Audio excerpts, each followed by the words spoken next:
Well, and let me hear you say yeah. Let me hear you say yeah. Hey, hey. See, I'm trying to get down and squabble. Me, Tylene, yes, and we got the Marvels like yeah.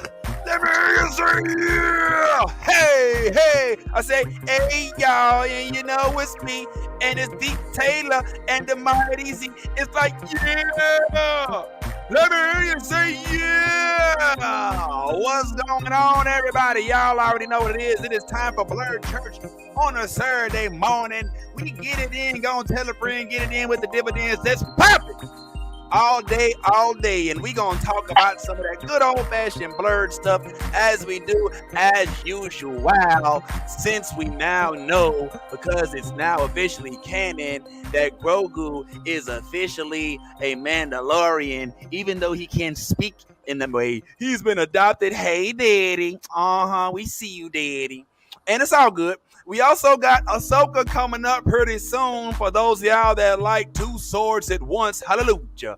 And we do also have some other things to announce. But if I ain't going to sit here and waste your time as I love to, I don't want to waste it too tough because we actually have a special guest in the building, a very, very special guest, a young lady who is no stranger to reading books, especially ones of the comic kind. Definitely no stranger to what we call anime, sometimes even manga. And we're going to talk a little bit more about it. As you all know, I am here live with you, recorded from the Spider-Man cave, even though we got the green screen popping today. Ow, what it do? Hey! We live at the Mandalorian RV park, baby. Ow! And we are joined by none other than the homie Ty. We also got Yaz right now is joining us. We even have a special guest we're going to introduce in 1 second. But you know we got to say, what's up, Yvette? I love the new blurred order. You should too.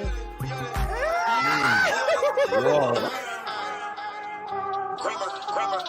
Let me get all this 10p Wayne. All the niggas rapping about the same old thing. I've been coming through with the same old gang. Ain't shit changed except now I ain't got a name. Got it out the mud but we got no stains. Cold ass lizard with a gold ass chain. The girl call me daddy, not my government name. Money on my mind, got them bands on my brain. Let me tell y'all about a nigga I know. The nigga stay clean so he always got hoes. Light skinny bitches like.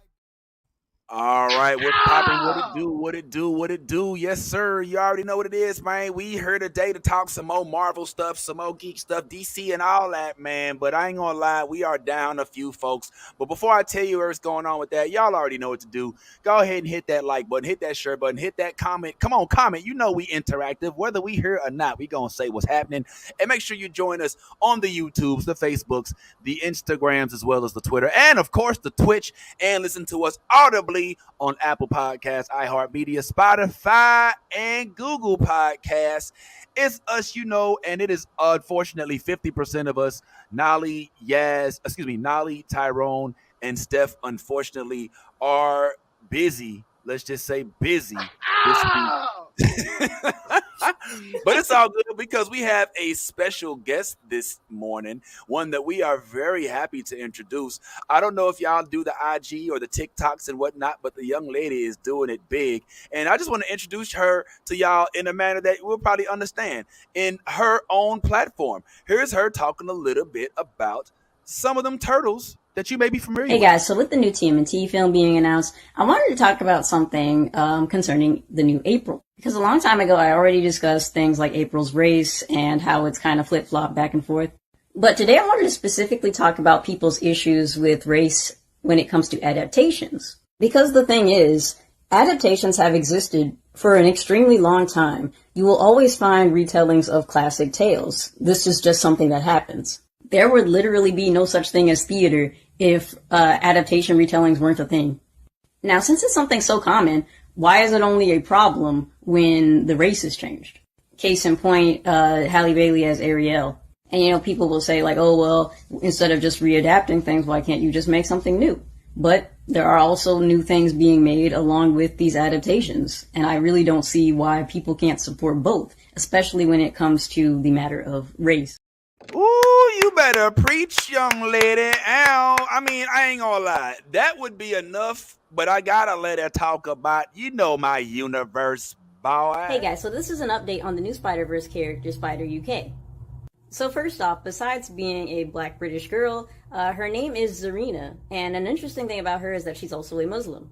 As we see her interacting with her friend, and they are discussing her current fast for Ramadan. And of course, I do appreciate a good Spidey sense.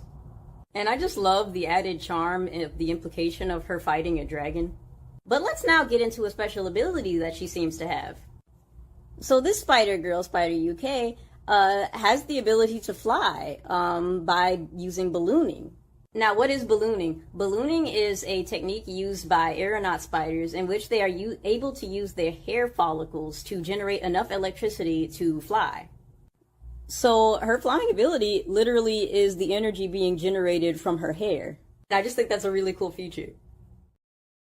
And why wouldn't it be? Listen, we are within a legend's presence, and we would love to happily introduce you guys to our new friend. Make some noise for the one and only Z. What up, Z? Hey. She's so modest. Oh my God. She's just so. Well, listen, I know it's a little early, you know what I'm saying, for you, if we could speak to the truth. But we just wanted to say thank you so much for making some time out of your busy schedule to come and holler at some little old blerds like us. Keyword old as it comes to some of this quality nature here. But yeah, I just want to real quick just big you up and say, look, we love what it is that you do. And I'm curious, how did you get into not just, obviously you probably been reading for a while, but when did you decide to make that journey into the social media market and start posting and stuff like that? I've only been at this for about almost 2 years now. It actually happened when I was in school, because for those who don't know, I currently have my master's in history. I specifically focused in international Black history, because I was doing Black British studies in Manchester at the time. I was starting a PhD, but then that's when COVID happened. And then we were in like multiple consecutive lockdowns, because in the UK they had way more lockdowns than anyone else did. Oh, snap. So I was like in my apartment alone for like 3 months, only going out like occasionally. But there was really not much going on out there. So then I guess got bored enough to where I was just kind of going back into some of my interests, because, when you're in like the world of academia, you kind of don't get a lot of time to go back into the things that you used to take a lot of joy in. Right. It's just kind of like nonstop work. Like at the time, like I couldn't even imagine writing or reading for fun. It was all just like, me just doing research all day. So that's when I started getting back into doing, I'm focusing more into the stuff that I like. And I just like doing the videos like that. It was just really fun for me. And then it kind of grew into something more where I was like, okay, I see a lot of these issues on the internet where, especially Black women don't really feel comfortable speaking on certain things in, what we call fandoms, because there's a lot of hostility online. You're going to usually deal with like a lot of misogyny in nerd spaces. You're going to deal with a lot of racism in nerd spaces. So then I also wanted to make my page a space where we could talk about these problems, but also in a safe environment. Because as you know, I don't allow any nonsense or anything in my comments. You can clearly see like you won't find like any like slurs, arguments, or nothing in my comments. I take care of that, because I kind of made it like my duty to make sure that everyone can be heard, everyone can have a safe time, nobody's being lambasted. This is just a safe space for Black women especially, because this is like a really targeted group you see online. Right. And it's usually like, we just kind of like to keep things chill, Yeah, absolutely. And so I just like being able to make a space like that. Yeah, well, I mean, you bring up a good point. I mean, there is, all right, so full disclosure, our group is called the New Blerd Order. Heavy emphasis on the blerd being the conjunction of Black and nerd, which means we Black, some of us Puerto Rican, but we ain't gonna talk about that. So that's the whole thing. Now it's weird because we by definition in our existence are accepting that we're Black. which automatically triggers some people. And oh my goodness, don't add on top of that you're a woman. Oh my gosh, and you want to speak? What? Didn't you read the Bible? Doesn't it tell you that you ought not to speak?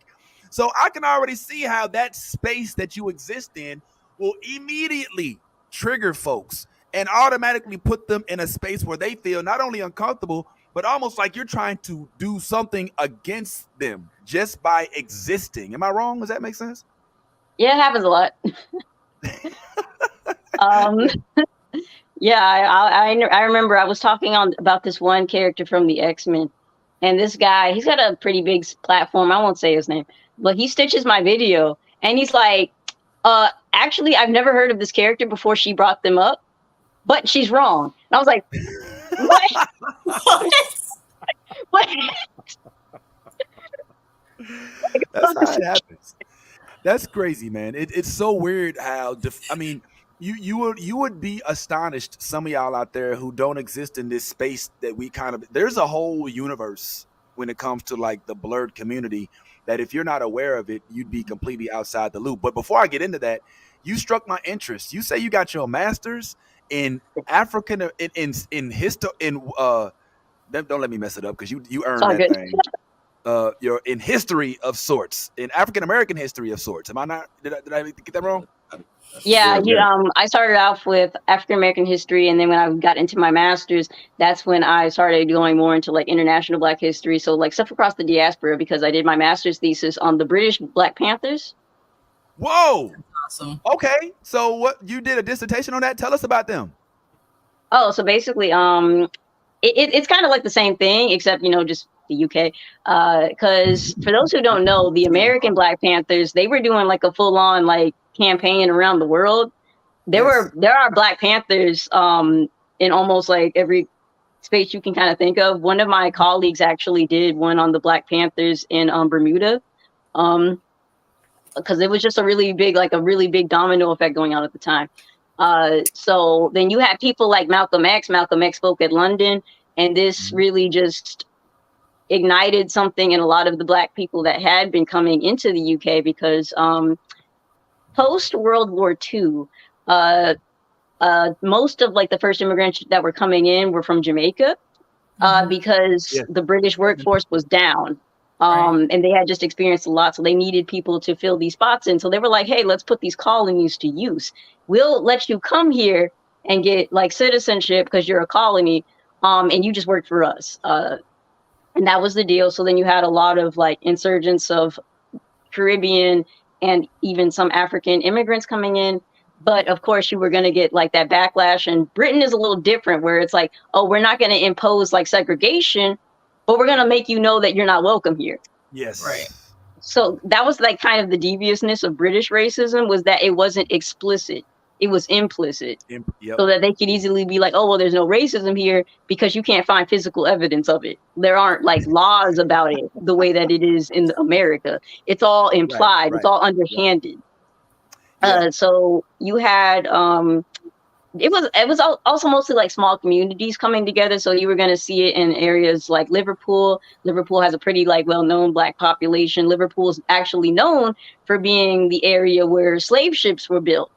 And most of their money comes from the slave trade. So they have a significant Black population. But the biggest Black Panther group was going to be in Brixton. Brixton is a little, it's a little like London, kind of close to London, not so much. It's hard to explain, but the map.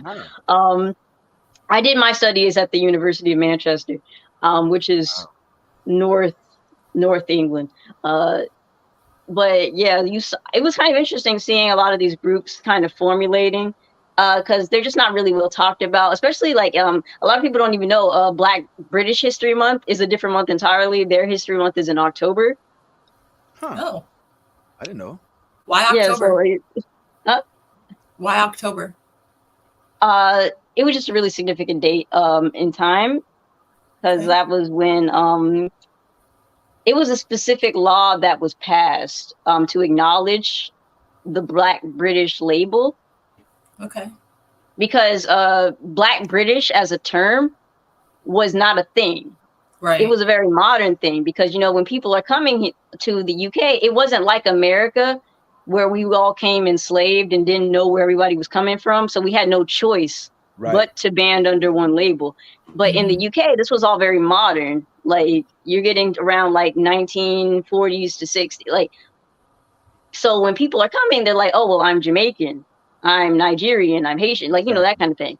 So it wasn't like this one unified group because these were all different cultures. These were all different languages, different things. But the more discrimination that they were being faced with, they kind of had, it was like a quickening of what you saw happen in America, where like they were like quickened into coming together as one group because they didn't have a choice to. So that's when you began to see things like Black British, or even just the acceptance of Blackness. Because Blackness as a word was even just like a new thing, really. Because I've had to explain what Black means multiple times. Because like when you really ask someone like, what does it mean to be Black? You'll get a lot of different feedback. Because even at the time, you began to see this thing called political Blackness. Political Blackness was Blackness in terms of your place in the hierarchy.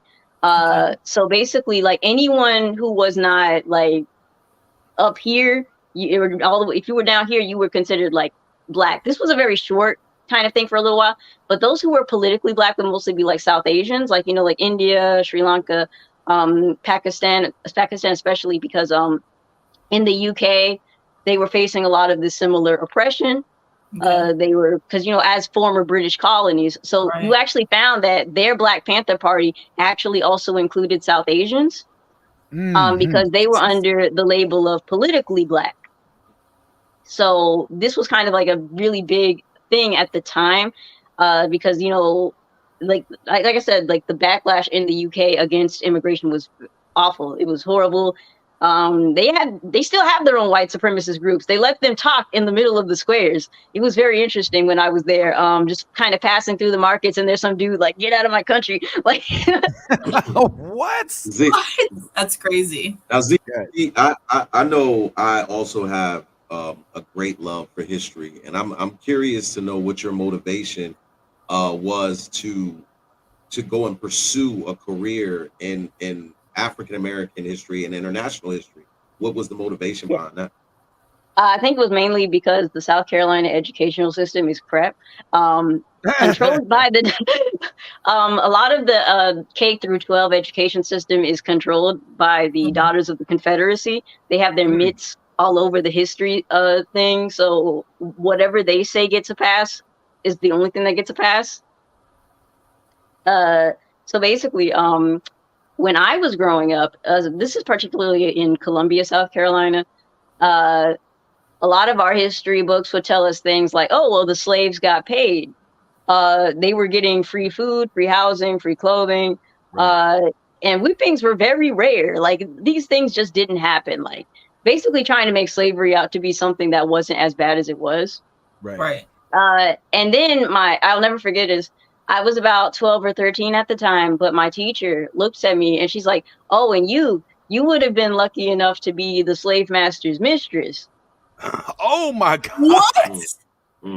And I was like, oh, because basically she's like, oh, someone like you. Like, basically, like, because this is the teacher said this? Yeah. Oh, hell no.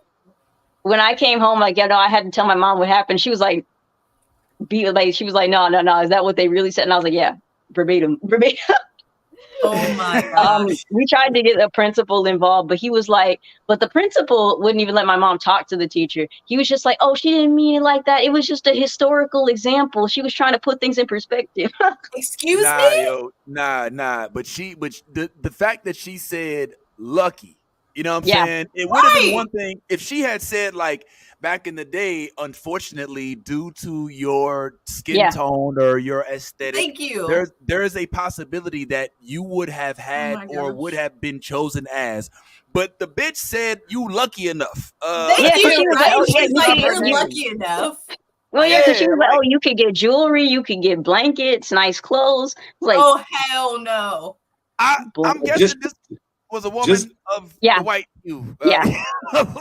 Yo, please slide her name in the private Right. chat, please. And just in principal- context, just for principal also context. was of the Caucasian too, right? We just want to send her a little, something Yeah, friendly. because both a lot of my teachers at the time were antebellum romanticists. Oh Well, my God.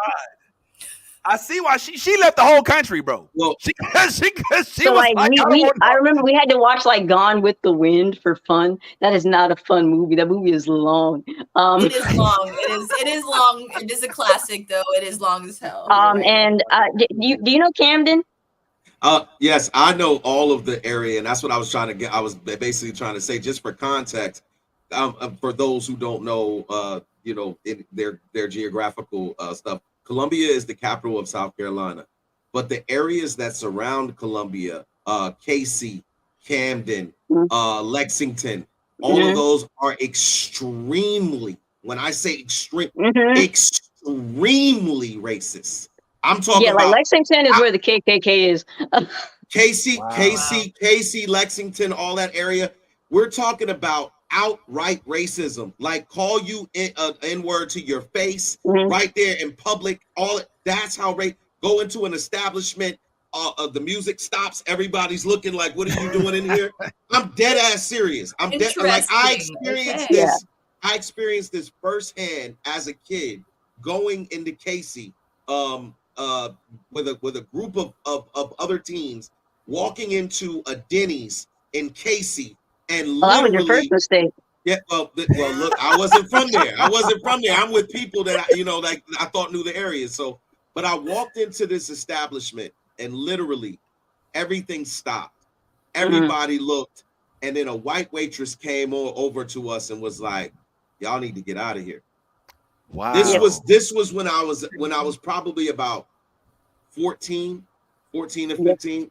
So this area of South Carolina is extremely racist. So a teacher saying something like that is not out of the realm of possibility at all. It's very normal. You got like rebel flags here everywhere.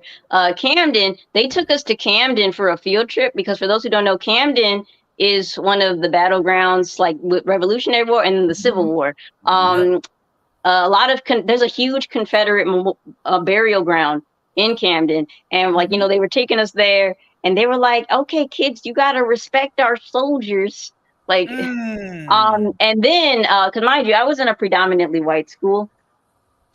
So when we were doing they had us do dress up time in the house because they took us inside the house of General Cornwallis. He was one of the generals during the Revolutionary War. Yeah. And they had the white girl come up and they put this pretty dress on her. And they were like, "Oh yeah, let's do you too." And so I was like, okay, because it was it just seemed like pretty dresses to me. And then they put on an apron and bonnet on me instead. And that same teacher took a picture. And still to this day, I don't know where the picture is. I've never seen the picture. It's somewhere out there in the ether. So, but like I said, we were on a field trip in Camden, and I was just by myself at that point. So it was yeah, it's okay. At this and point, what is it? Cell phones and stuff. They weren't really as big a thing at the time. My mom was kind of not so much heavy on me having one just yet. It was kind of back and forth. So it was that happened. But yeah, it was they're very serious about the Confederacy here. People fight you to the tooth and nail to be it's not racist. Because even when I went to college, I went to college in Charleston, the College Charleston. Oh, downtown Charleston. Yeah, I know about that too. Been there too. It sucks. Because literally the school, when I got accepted into the university, they took us there. Mind you, I come into a room full of black and brown people. And they were like, "Oh yeah, we've assembled this group of multiracial students to let you know that you will only make up 6% of the college. And once you start classes, you will never see any of these people again. You will be the only person that looks like you." Whoa. I was like, nice introduction. That's where you want to go to school, Yo, so it's they're like, you can stay if you want, but Basically. Like when nobody looks like you and you won't see anybody that looks like you. So yeah. Yeah, just in case you want to run up, this our squad, this your squad. And I mean, but Yeah. what you're saying, it's given us a very big clue into what made you who you are. While all this is happening, you're reading comic books. You're tightening up your vast knowledge of what goes on in Marvel and anime world. So, in addition to the racism that you're facing in these school structures, you're also probably an outcast within the black community with people who try to call you not black enough because you're into different types of things and stuff like that. Did you experience stuff like that too?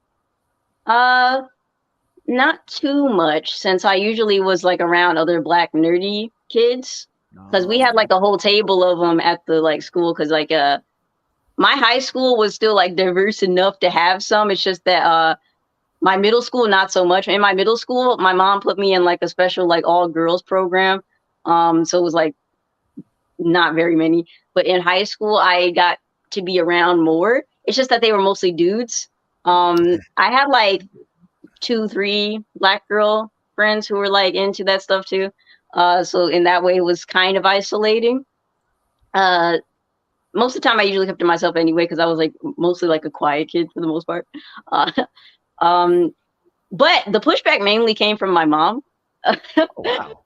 Because she was like, I would get into like sorry, that's why you keep laughing when I put your mama up? That's your mama. That's my. Hey, mama, what's going on? Hey, mama, I know I act a fool, but Yeah, Z, my mom's our mother Blerds, so I mean she comes on sometimes, and yeah, she's the Lego enthusiast. If you saw her house, you would be like, how did you get this many Legos in this house? her house made of Legos. Because my mom's from New York, and so she would be like, sometimes I regret bringing you down here because I don't think you're not like a kid from New York. Like, you're not like the other black kids. You don't really do like black New York. Her mom was like, "Hold up, you all of these comic books and stuff. What's going on? I done brought you down here, and you have been gentrified." I love gentrified. That's hilarious. That's basically what her mom was saying. Like, hold up, you done came down here. You starting to act like these people. Well, yeah, because at the time I was also kind of going through like that emo phase too, like mostly like a lot of the black stuff, all that other stuff. Like, and so my mom's like, because she was like, do you like? One day she just sat me down. She was like, Zalira, do you like being black? Oh wow! Like, well, hold on, wait. Well, listen, this is serious. This is. I mean, this is funny. This is funny. It's funny, but it's serious because I mean, that's your go-to. That's your comfort zone. That's your caretaker. Like that's the person that she probably is the first person that you call if you get good news, and same with bad news. So when that person starts to look at you as if your identity is misplaced, it becomes an inner struggle of like, yo, is something wrong with me type thing, and that can cause some mental anguish. So I'm just saying, it's as funny as it is to be, racially gentrified, so to speak. It also could generate some, some turmoil within your relationship between you and your mom, don't you think? Like at that point, do you start to seek elsewhere your comfort zone? Because you're like, well, I can't talk to mom about Pokemon and any of my manga stories. It was all like it took me a very long time to tell her that like anime and stuff were Chinese cartoons. It took a very long time. Like she would be like, oh, the Inuyasha. Could go away. It took her a while. Because I would like it became like a slow tolerance thing. It was something she had to ease into, because you like, I don't understand it, but I know that you like it. So like, I'll try. Like it was mostly me and my friends that we would talk. This was also the time where like the internet was becoming more accessible. And so like a lot of the time, like now, of course I could be on things that I shouldn't have been, but the internet was like kind of like that place where I could go and like be more myself. It was very interesting time. But yeah, like because like I remember I would listen to like anime openings, and my mom would be like, you're not Asian, right? Oh yeah. Well, I mean, yeah, that's true. You're not, but still, go ahead, Ty. What? I wonder, Z, because I have a different viewpoint of kind of the way your mom kind of, came at you. What did it also did that also add to your motivation to delve deeper into history and find your true self and find out all you could know about Black people and about our culture and about things like that? Because it seems as though your mom coming from New York, coming from the city life, coming from, I'm not, well, let's just be honest, because I'm from up north, coming from worse circumstances than a Columbia, South Carolina, right? Yeah. So she's looking at it like, I need to build you for tough like I am, because I came from this. And I just want to make sure that now that we're here, you are built for tough, because you're going to have to deal with a lot more stuff than what I had to necessarily deal with in New York. Was that part of the motivation? A lot of it was, because she'd be like, you're so very sensitive. You cry a lot like a white girl. Yep. And I was like, oh. We got to toughen you up a little bit. We got to get mom on here, yo. It was like different stuff like that. And then like, like I was really into like rock music and stuff. Like, I basically like everything, like rap, rock, pop, all that stuff. Like, this was kind of like my introduction into like rock music at the time. I was just getting into it. And I remember my granddad coming in, and I didn't see him come in. This was like he was like completely blindsided me. He was like, "You dance like a white person."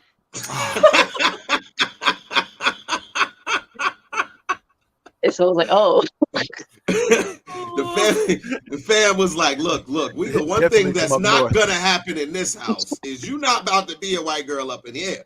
They put her in that atmosphere, what they expect to happen, okay?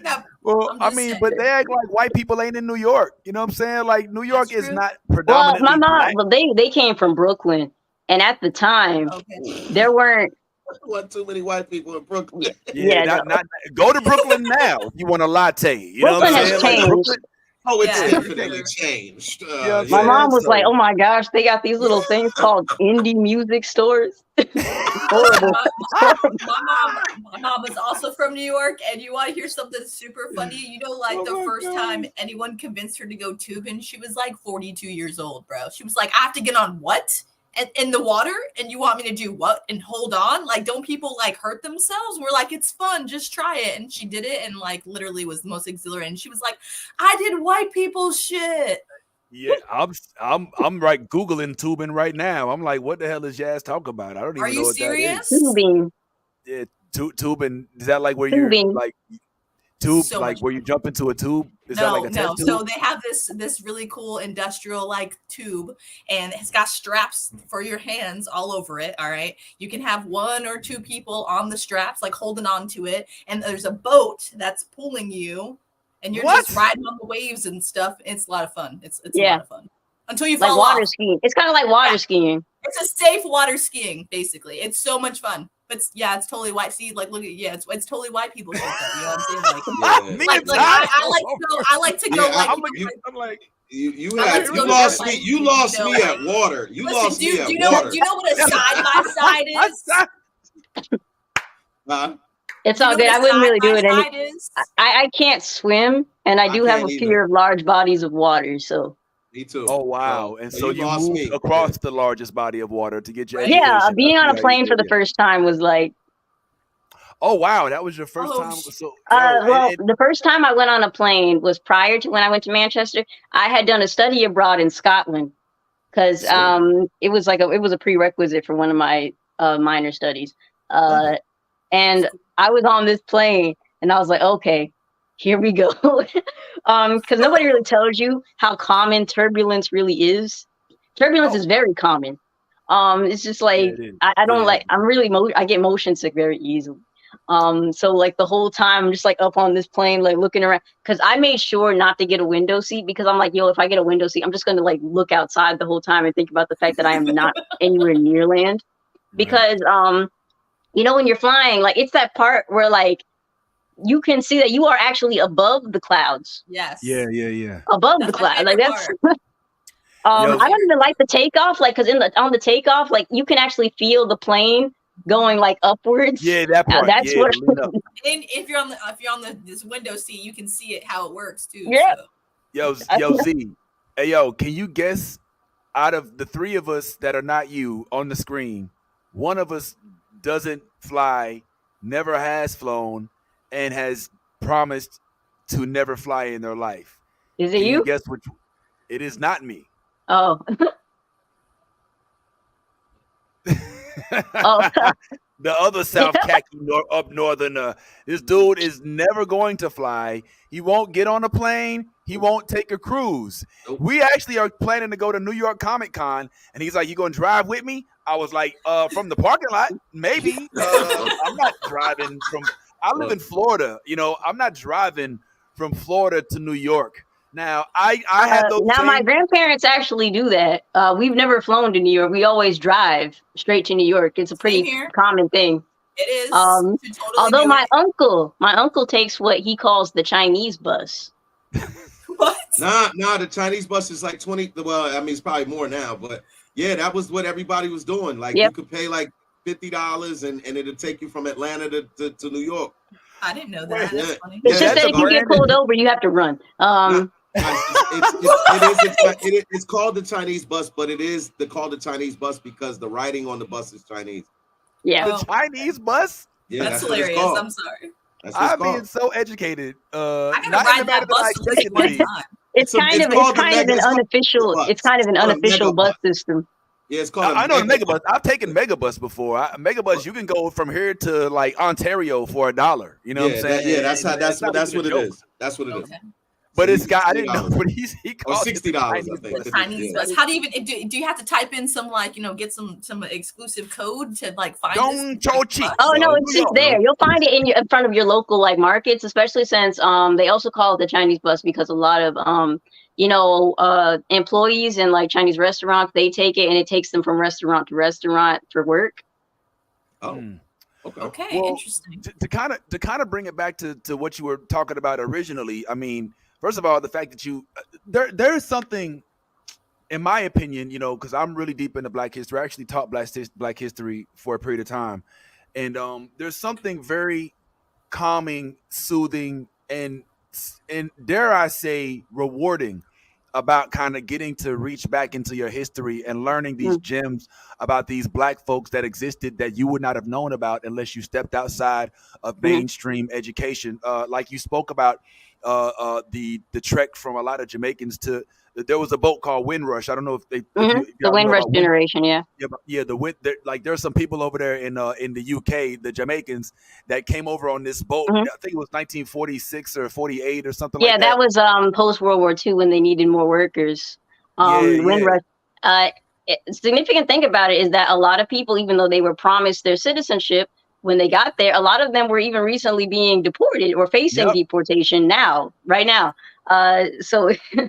Yo, so Ty, remember Top Boy?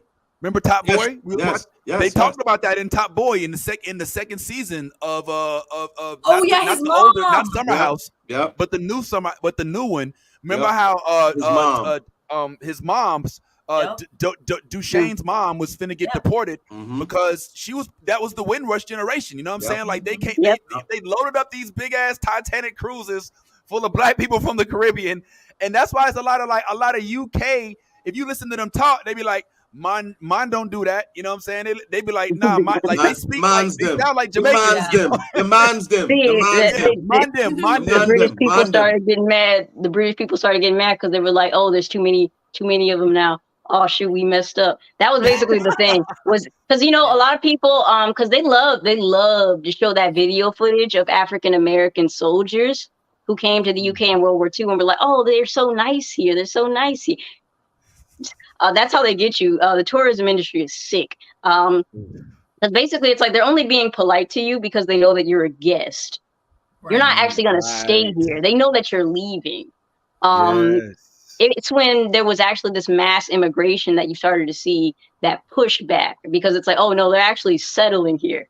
Because even with those African American soldiers, not a lot of people talk about this, but there was like a huge orphanage for the children of those soldiers because, African American soldiers did intermingle with British women. And even though interracial marriage was not illegal in the UK, mind you, we're getting back into the implicit racism. Exactly. They were making all these different stipulations, like, oh well, you can't be a family here. You can't, and that's the thing. They wouldn't even let the children go back with their fathers either. The children had to stay in the UK since they were UK citizens. But at the same time, they wouldn't let their parents be together. So a lot of these children ended up being sent off into orphanages or their mother, because, you know, at the time, being a single mother to a Black child in England would be a lot for you socially, that social pressure. So a lot of them just gave their children away. Others decided to keep their children, but they still went through a lot. Actually, even now, recently, some of those children were still reconnecting with their parents. Like some of them were, you know, finally finding their parents after all these years. Some of them found out who their parents were, but their parents already passed away. It's a really big thing. This actually happened, but it happened a lot. Like you saw it not only in like England, but there was a huge Black orphanage in Ireland too, of these mixed children. And it was just literally something the government did out of spite. Wow.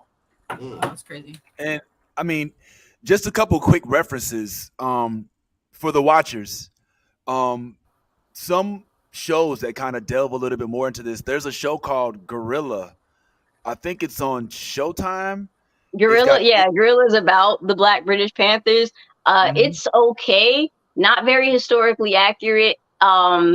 The director did kind of piss me off because he replaced a lot of the Black female leadership with a South Asian woman, because he was like, oh, my wife is Asian, so it inspired me to do this. Shut up.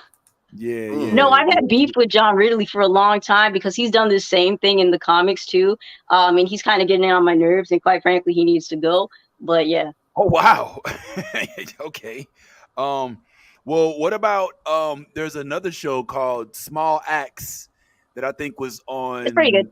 Yeah. Small Axe. I think it's Amazon Prime, I believe, or for the bootleggers Fire Stick, any Fire Stick. Holla at my man, he got them on deck. But yeah, they try to kind of placate. Well, I think that Small Axe is a better depiction. And our boy from Star Wars, for those of y'all don't know, oh shoot, man, his name is escaping me right now. But you know what I'm talking about. John Boyega? John Boyega, excuse me. Old man syndrome. I lose it. Memory that's not what it used to be. Also, a few things I did. Don't do drugs, kids. But it definitely it had some very significant roles. Yeah. And I mean, you kind of see the intersectionism. I mean, of, you know, the Black Panthers and their methodology as it's kind of exercised in the UK. And since, like you said, they don't have Jim Crow laws, it's this what Martin Luther King used to call the passive white. It's not my problem. I'm not against them, but I'm not, going to fight for them. And those could be pretty tragic. And a lot of Black Panthers did move away. I mean, Eldridge Cleaver moved to Ghana. It's famously known that Asada Shakur is still in Cuba as we speak. I mean, and so there's a lot of the exportation of that because they were hunted down by the feds. I mean, J. Edgar Hoover. All right, we're taking this to a whole nother level. I'm sorry. Anyway. we can talk history, man. Like I'm always fascinated by. Yeah, I'm always fascinated. It was kind of the same thing across the board. A lot of the Black Panther groups all basically got dissolved out. It kind of happened a lot in Britain too, where a lot of that dissolution of the group was basically it was pure trickery, because most people were either getting arrested or they started giving them these little laws. Like, we'll let you do this now. We'll let you do this now, as like ways of like kind of tiny pleasing. And then there was like this kind of issue of when there was this kind of divide and conquer, where it's like, okay, well, we'll start giving these other members special treatment. Like if you're like South Asian or if you're African, but they weren't like awarded to Caribbeans. So then you started seeing like that kind of divide again. because because that unity lasted for like a hot second, and then it was like out the window the second certain people started getting somewhere and certain people didn't. Yeah.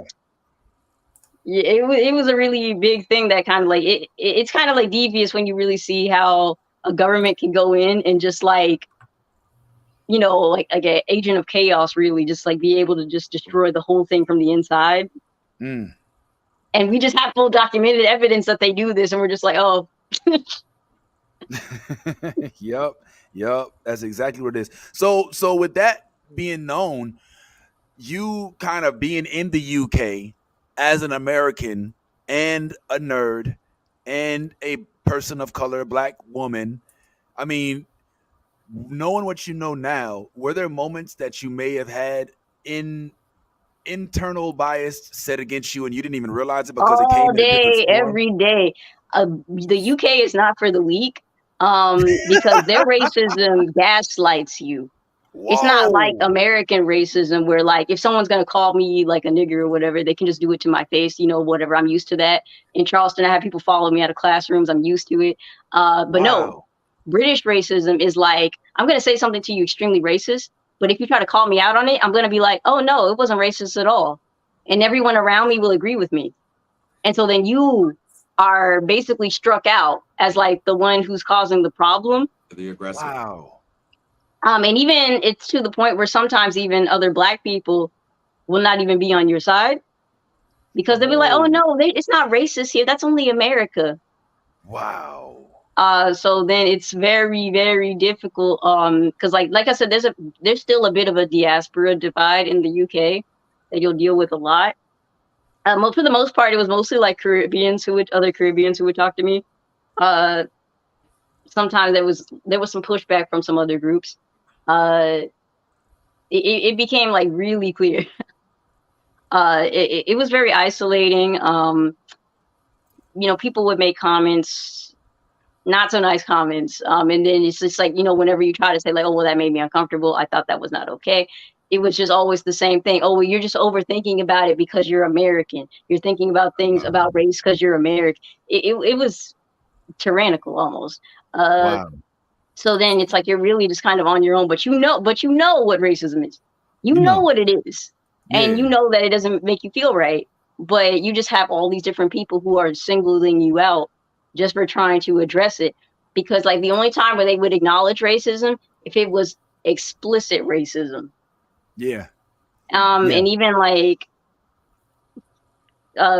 confidentially, when I was doing like some work, it's like a lot of my professors were white, and it's like things that I wanted to say, things that I wanted to convey. It's like nothing was coming through. Right. Or like if I said like, oh, I want to do my focus with like these Black British groups, but then like, oh, well, can't you also include the Irish? Right. No. Oh, well, also you need to include the white working class. No, I don't. Right. It would just get very, very annoying. And at that point, it felt like what I wanted to do just wasn't mine anymore. Or like I would just have to keep doubling down to do what I wanted to do. And it just got tiring. Because I remember even in like when we would go on trips and stuff, I will never forget this. My hair was natural at the time. I was in a museum and this lady put her hand in the back of my head. I didn't even know a lady was behind me. She put her hand in the back of my head to feel what my hair felt like. And I just turned around and she's like,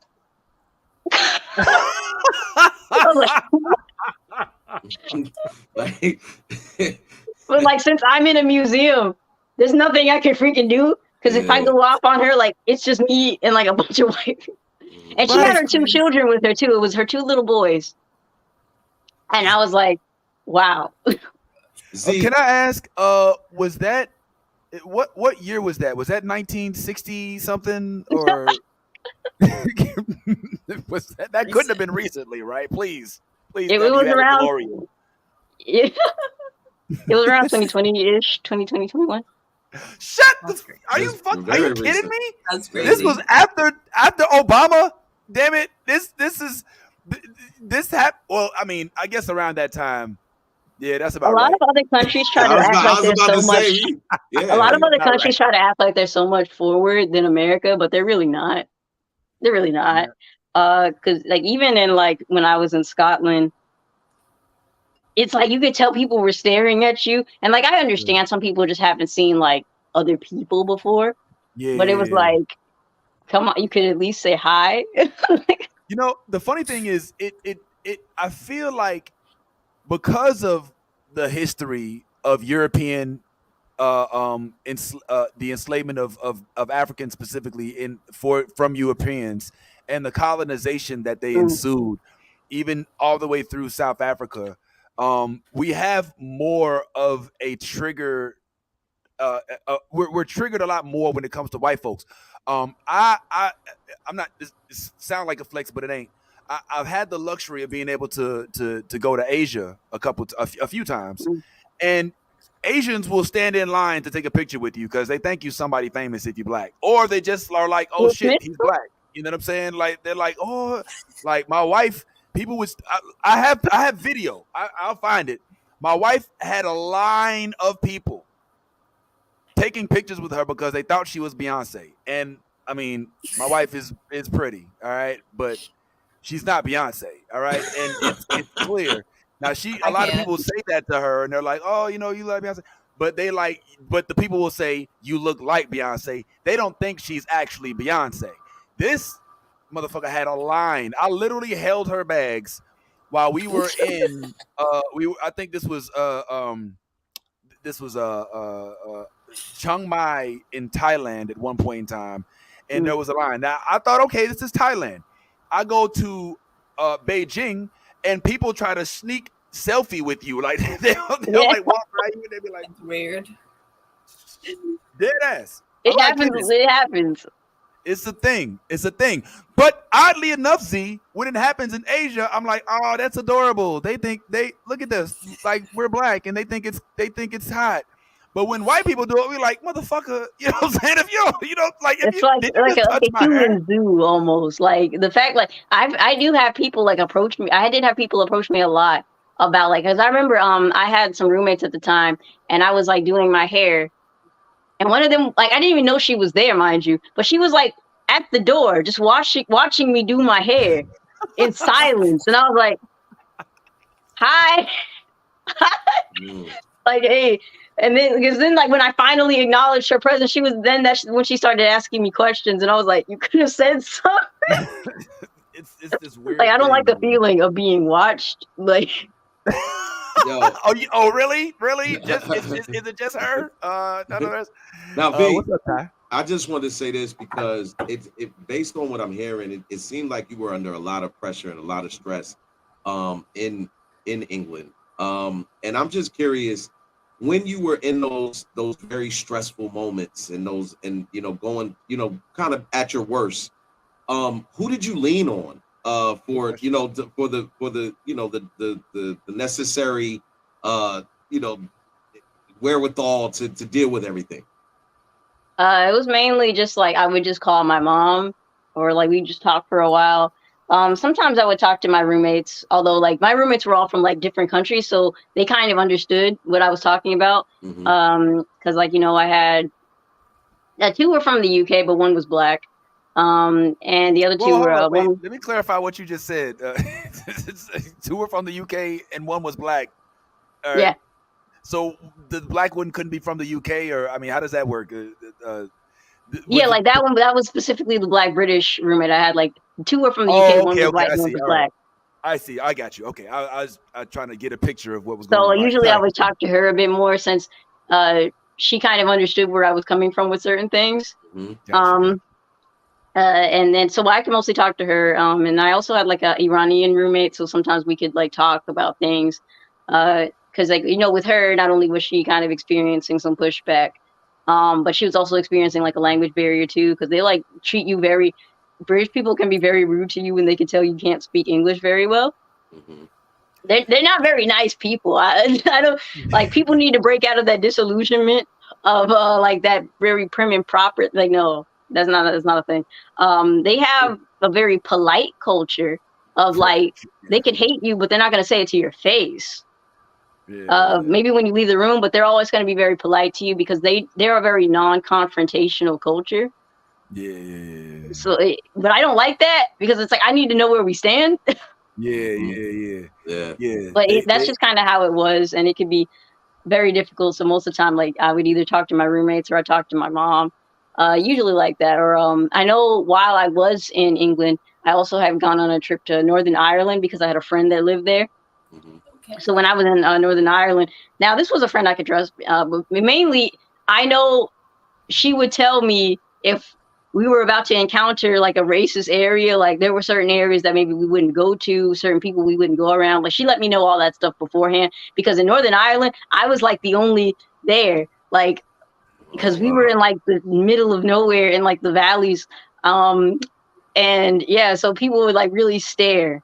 And it was very interesting. I remember we got to a corner, not like a corner store, but like a gas station. And she was like, "Oh no, you got to stay inside the car." And I was like, "Oh," because she's like, "Oh, there's this guy that works there. My brother had talked to him, and he's like extremely racist." And mind you, this dude wasn't even Irish. He was a white dude from South Africa who moved to Ireland because he said there were too many black people in South Africa. Oh, so apparently, if you're white and don't want to be around black people, just move to Northern Ireland. yeah, basically, because I actually had met a few South Africans, Afrikaners, or I think whatever they call themselves, and like they always like they hear about my research and they're like, "Oh yeah, it's like the same in South Africa, except it's the reverse. It's the white people who are being oppressed." And I'm like, "Oh my god, no, we are not the same." First of all, the fact that this white man was dumb enough to seek out white refuge in Africa. Just goes to his stupidity. Second of all, the plight for the white, where there's always this yearning to be the victimized, to always be the oppressed, not the oppressors, because historically it unfortunately doesn't bode well. Even though there's folks in the States that are trying to ban books and trying to keep the knowledge from being taught to their children, it does not erase the fact that, hey, listen, there are hundreds upon hundreds of years in which the folks that were brought here against their will did build the very facilities of which you take advantage of. And then there are people that built some of the very things, like my man Robert, that built the filament that unfortunately hey, how you doing? Sorry, I just my daughter is here. Edison takes the patent for it, never gives any acknowledgement to. I think it was Pettigrew was his name, and that's just the way that history is. So it's a shame, but there is some shiny light at the end of that tunnel, I suppose, because one thing that Marvel has done well, at least for the most part, is said, you know what, we're on the side of history that we believe is going to turn out to be right in the long run. And they've given us characters such as Zarina, aka known as Spider UK, who was here to fight against that type of stipulation. Not only one of the only black characters, but one of the only black woman Spider-Man of modern day, and dare I say, the only black Spider universe character that had her own universe on and her own Earth. All right, thank you, darling. Okay, what's up? Well, hold on just a second. And not only that, is one of the only black women that do have their own comic book as well. Even though it's a variant, you know what I'm saying? It definitely is I think worth mentioning. I think you talked about Zarina and her prominence in the and do you think that she's actually going to become mainstream? Because like I said, I think she's more a variant. She is a variant. It's just that with the Spider-Verse, you're gonna see a lot of these ones getting through. There's new ones being developed, like a lot. So with them, I'm never really sure if they'll stick. No pun intended. But basically, with variants, it's very hard to tell because if they're not added to like the main universe, I'm not really sure because Marvel operates a little differently. Because with I'm more of a DC person. You're breaking up. Hold up. You're breaking up. We're kindred. We're kindred spirits here. We're kindred. Some- Said you're I don't know what breaking happened. up. We gotta go. All right, guys. Unfortunately, we're gonna have to end the broadcast. This has been the new Blurred Order live. Thank y'all. No, let me stop. You got Yeah, booted. go ahead, go But ahead. I'm sorry, go ahead. but the DC universe operates a little differently, where like a character could be from an entirely different universe, but they could still be like within the main timeline because DC doesn't really care about random things because like Prime Earth has gone from New Earth to New Earth Zero. It's like doesn't matter anymore at this point. But yeah, because usually I can tell if a character will stick more based on that.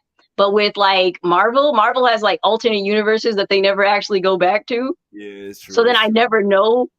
That's Because like what is it? I can't remember the title. But yeah, there was a Infinity Wars one comic that I had reviewed a while ago. It was really good though, but it was a side story and it had like a black main character. And it was just like, okay, that was awesome. You have like this little black girl who literally creates a freaking Death Stone to take out Thanos. And then it's like, oh, let's never do that again. Bye. Anwin Bakian was her name. But they were like, yeah, no, that was fun. But it was just an Elseworld story. It's like Elseworld stories are kind of like regular books where it's like it has a set beginning and a set end, and that's it. Okay. So you like Milestone and the whole like the universe that with Shazam. Shazam, I almost called it Shazam. Static Shock, and Yes, yeah, Milestone is really cool. It's gotten this cool new revival, and I'm really interested in seeing where they're kind of going with that revival, especially since they're interweaving some aspects of the comics with the animated series.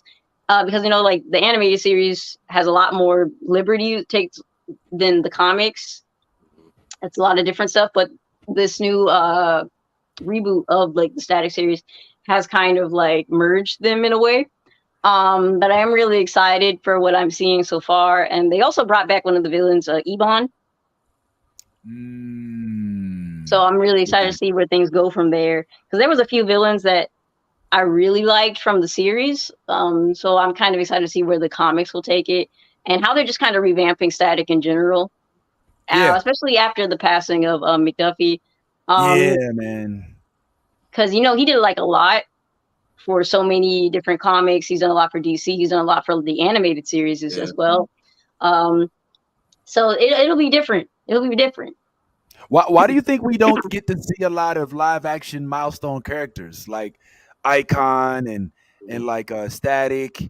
Like what's Icon? What's Icon's sidekick? That Rocket. girl that. Yeah, like why don't we ever hear about these characters outside of the lit? You know what I'm saying? It's usually like a DC WB legal stuff. Because usually there's like a lot of like Black Lightning and stuff like that. Yeah. DC's legal situation is freaking horrible. And I wish they would just get it together. Like they've only recently acquired the rights to start including Wonder Woman in things because for a very long time, you couldn't include a lot of different Wonder Woman things, or you couldn't include Wonder Woman family. Because with like that Teen Titans series, they couldn't even include Wonder Girl because of like all the legal stipulations behind it. Because at the end of the day, it comes down to money. Who gets what for who paid for what? Like, because especially if you're the person who particularly created that character, you have to get the royalties to that, or like whoever owns the rights to this character at the time. You would think it would be all under the same company, but no. So with Milestone, it gets even harder because DC kind of owns Milestone, but Milestone is still technically its own thing. So then it gets even worse. The acquisition of Milestone is still one of the weirdest things to me. But I do feel like DC kind of acquiring them does limit them in a way. Because, it helped them get like the WB series with Static and all that. But at the same time, it's like, if DC wants to, they can suppress it if they want. Which is why, like, you see with like Icon and Rocket, they got very minimal interaction in that Young Justice series. Yeah, you watched Young Justice, right, Ty? Absolutely.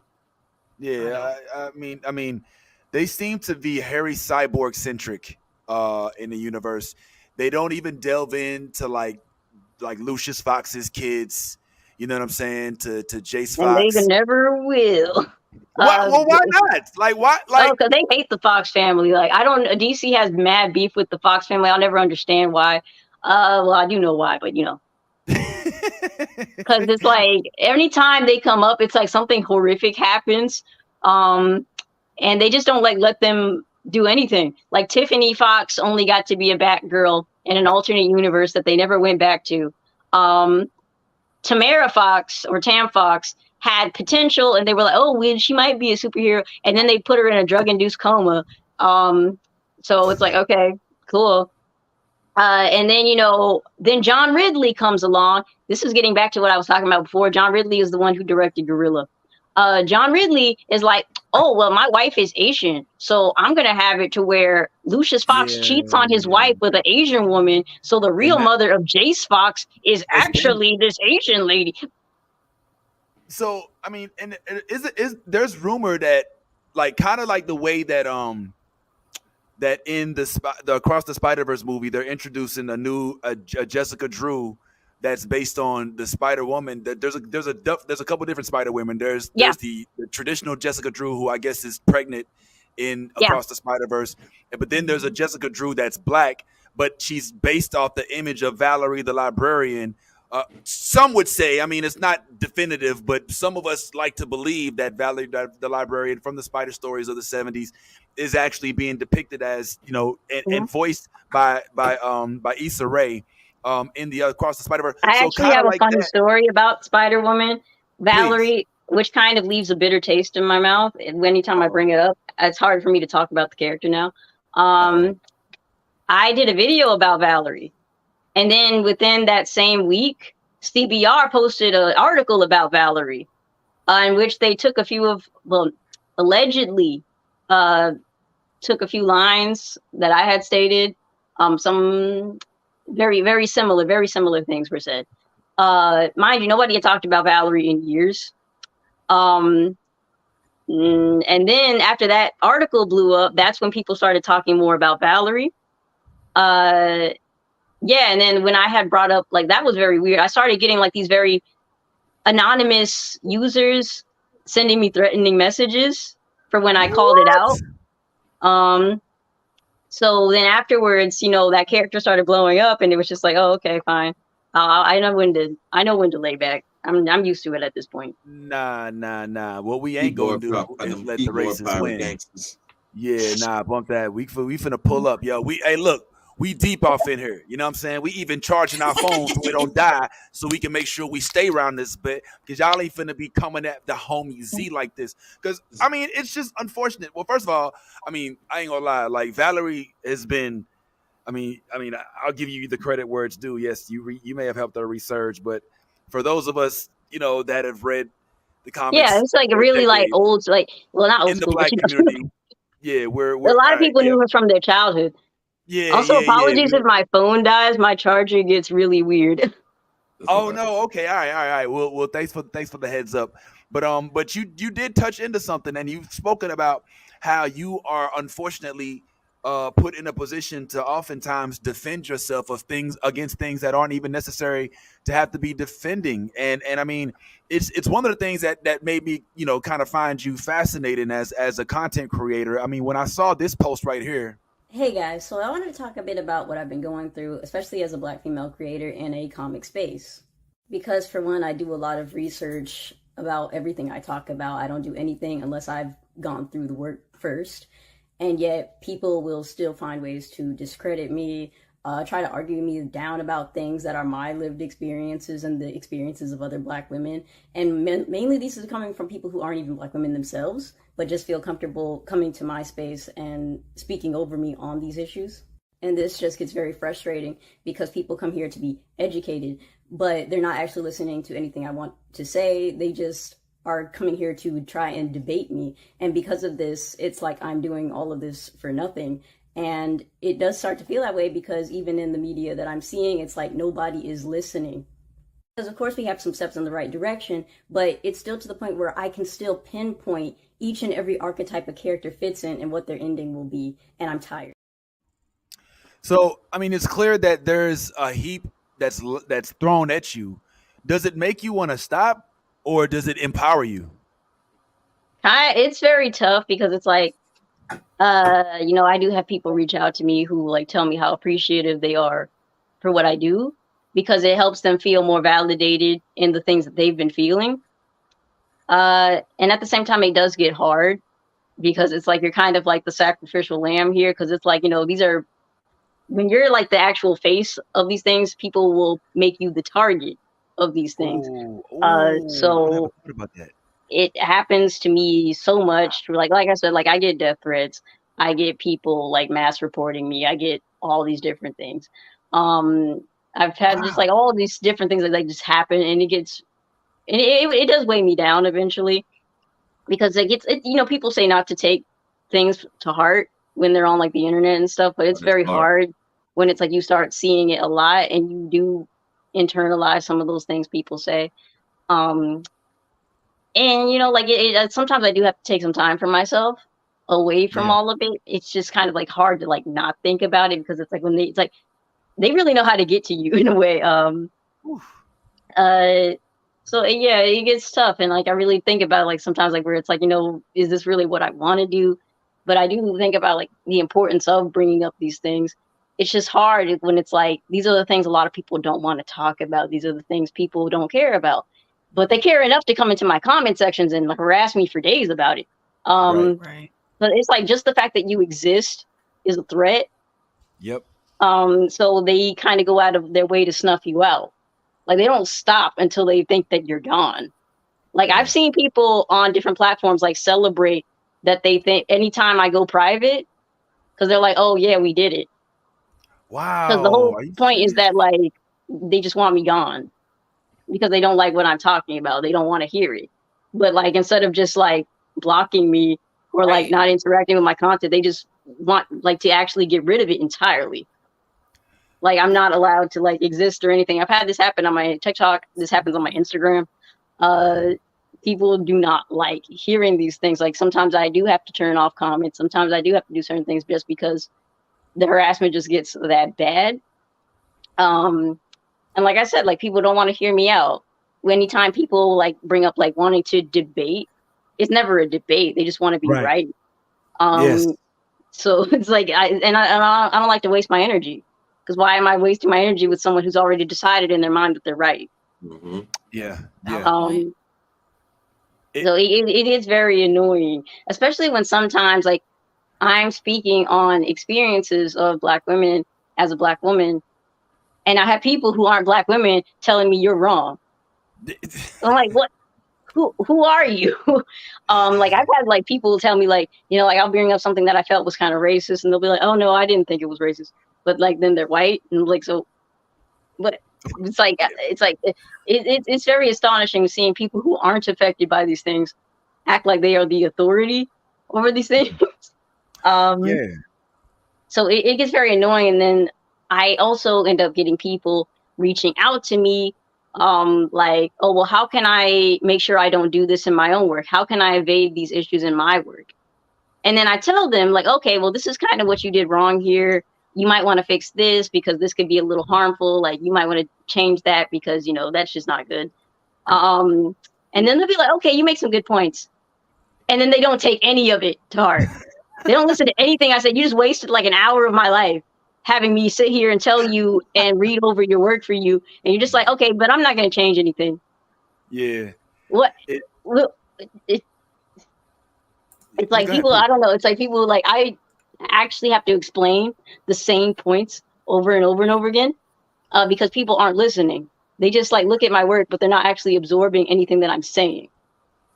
Yeah. Do you think that that's going to ever discourage you from making content? The fact that you have to keep re-explaining yourself, like on the same points that you've already explained yourself? Because I mean, if it got to a point, I would just keep playing the same video. You know what I'm saying? Have the video of you explaining the same point. You know what I'm saying? Just have that in the disclaimer, and just be like, I sent you a link, or here's the link to why. You know what I'm saying? Like, do you ever feel like that might just discourage you because you know what I'm saying? People I hate to say it this way, but like ignorant is bliss. A lot of people don't have common sense anymore, and it's not something that people are just lacking. They just don't really care to try. You know what I'm saying? And I hate, Yeah, I because hate to see it in that it's very context. annoying. Because some of these things you could literally just Google, and they can't even be bothered to do that. It's, So I'm like, it's yo, as at this simple point, if as you don't get it, you don't get it. I'm not explaining it anymore. well, it's just as simple as like you being in a married relationship, and you know the scissors have been in the same drawer for 25 years. You know, you're like, hey babe, where are the scissors at? In the same drawer they've been in 20. You know what I'm saying? Like it's at Yeah. your disposal. You know, you have all the tools. You know, you want that validation of just like, you know, you got to ask the questions so you can get an answer. You think you're, you know, it's going to change. So I Yeah, think we because just I'm learned like that. some of these people I can kind of tell they're doing it to be facetious. Like some people like it's like they are being playfully ignorant just to make me mad. And that's what I really do not rock with. Like some people are just kind of messing with you. Or some people are just being purposefully obtuse because they think that they can catch you in like some kind of slip up or something. And Mhm. it's like, no, I get a lot of like these people who come to me with like their straw man arguments, all these like horrible debate points that I've already debunked several times. Um, Yeah. it's very interesting, really, because they'll be like, oh, well, you said black women lack this, but Asian women don't have this representation either.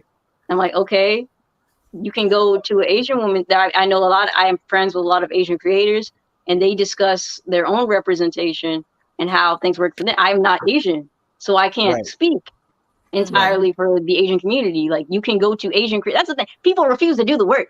I give right. people links to like you can like go check out Asian creators.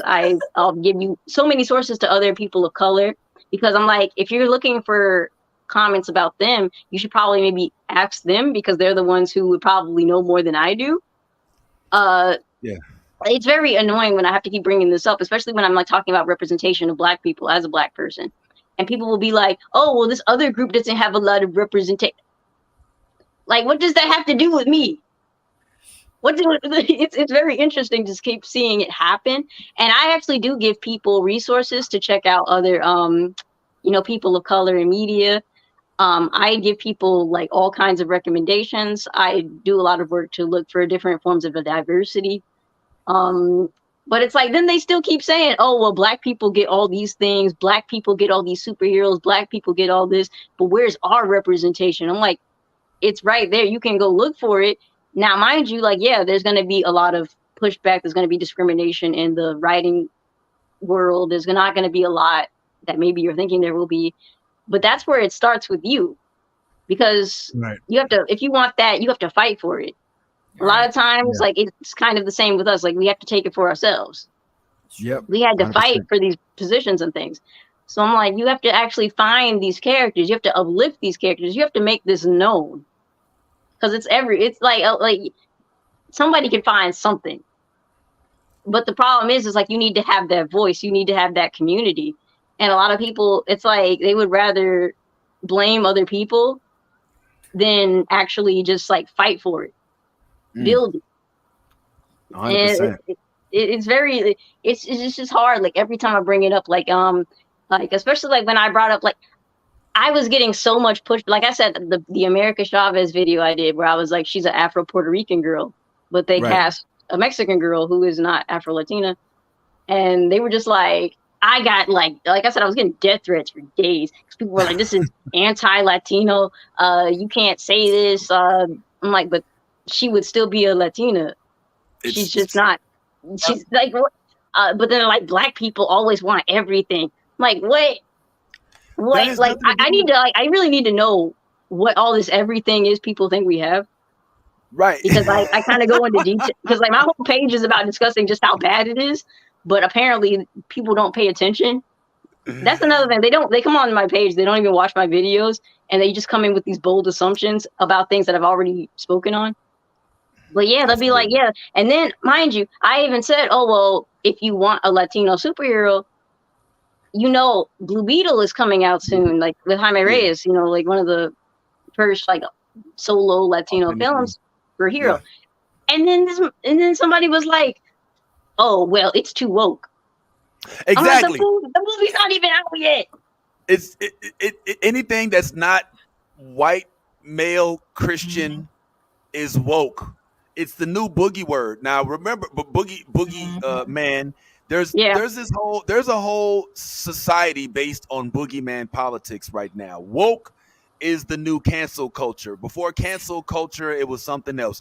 There's always something to raise funds on to fund somebody's joint, which is one of the things that I saw you go through. I hope this isn't triggering, but I saw that the guy. I'm not even going to bring up his name, but there's a guy who started this whole little this comic book, which at one point in time we talked about because we were happy that there was somebody who was getting behind a project that actually had some sort of promise. The animation, the art kind of looked like it was decent. It was giving us, some anime vibes, but the characters, we was like, all right, cool. We see you, Black Goku type stuff.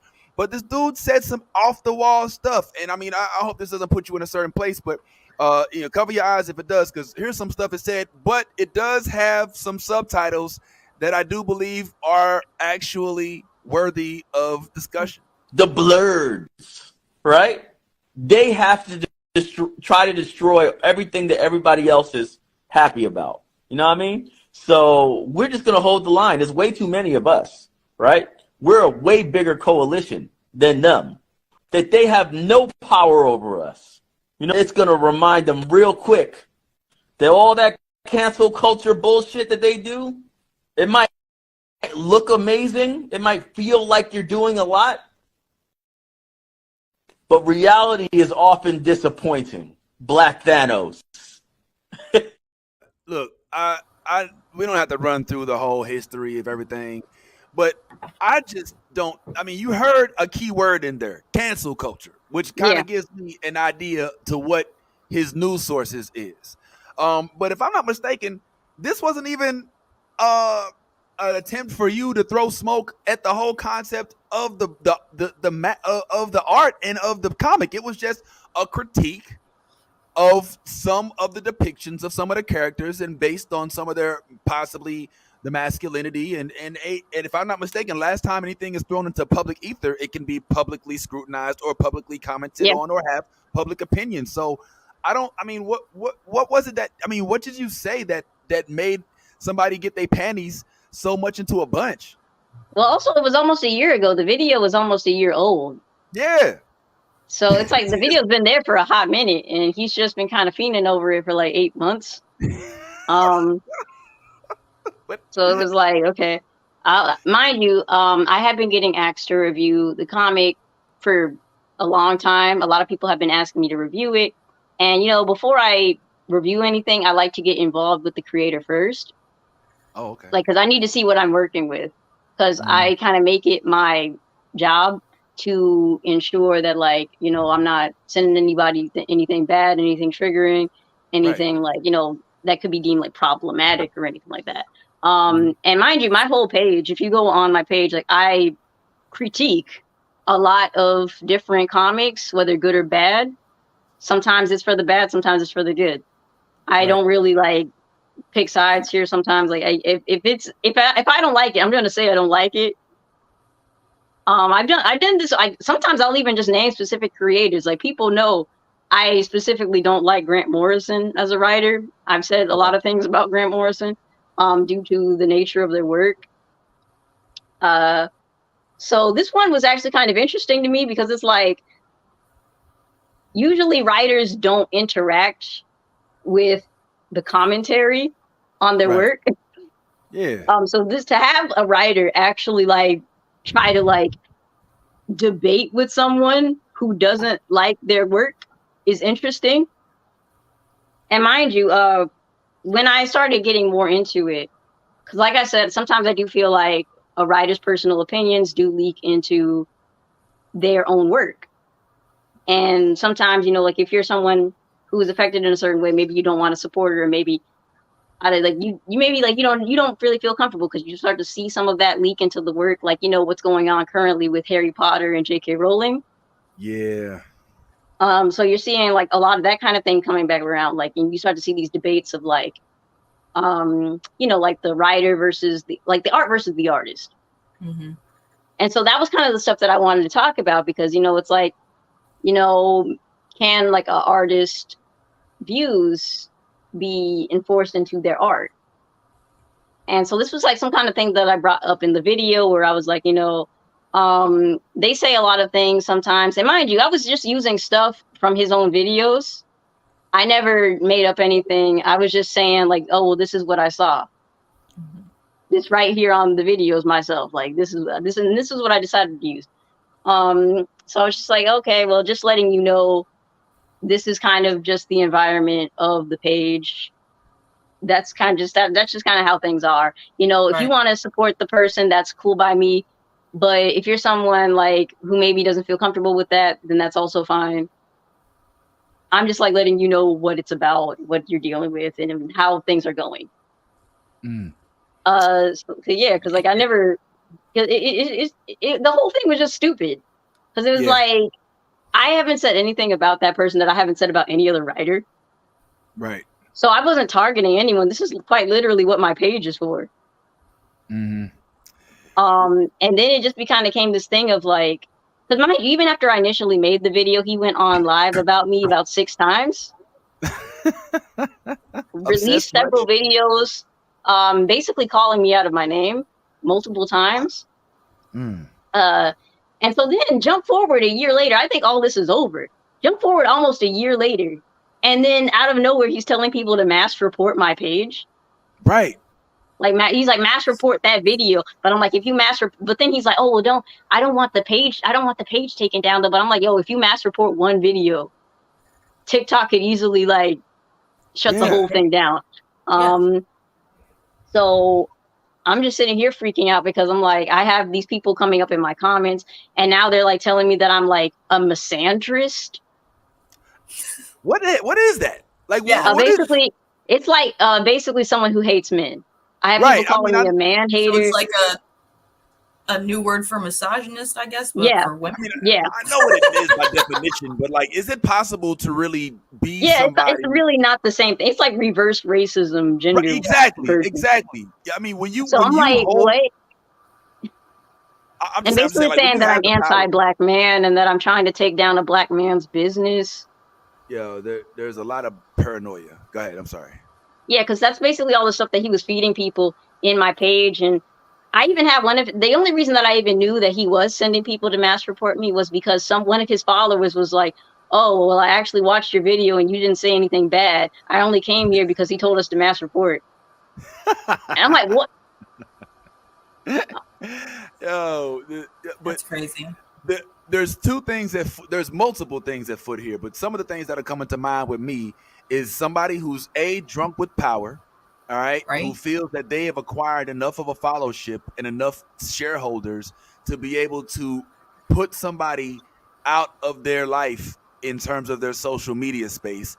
Number 2, somebody who's so fragile that they can't accept the criticism of, I'm gonna keep it real. Listen, Z, you're coming up in the world. You still are going to be way more phenomenal 10 years from now. As phenomenal as you are now, you're still coming up.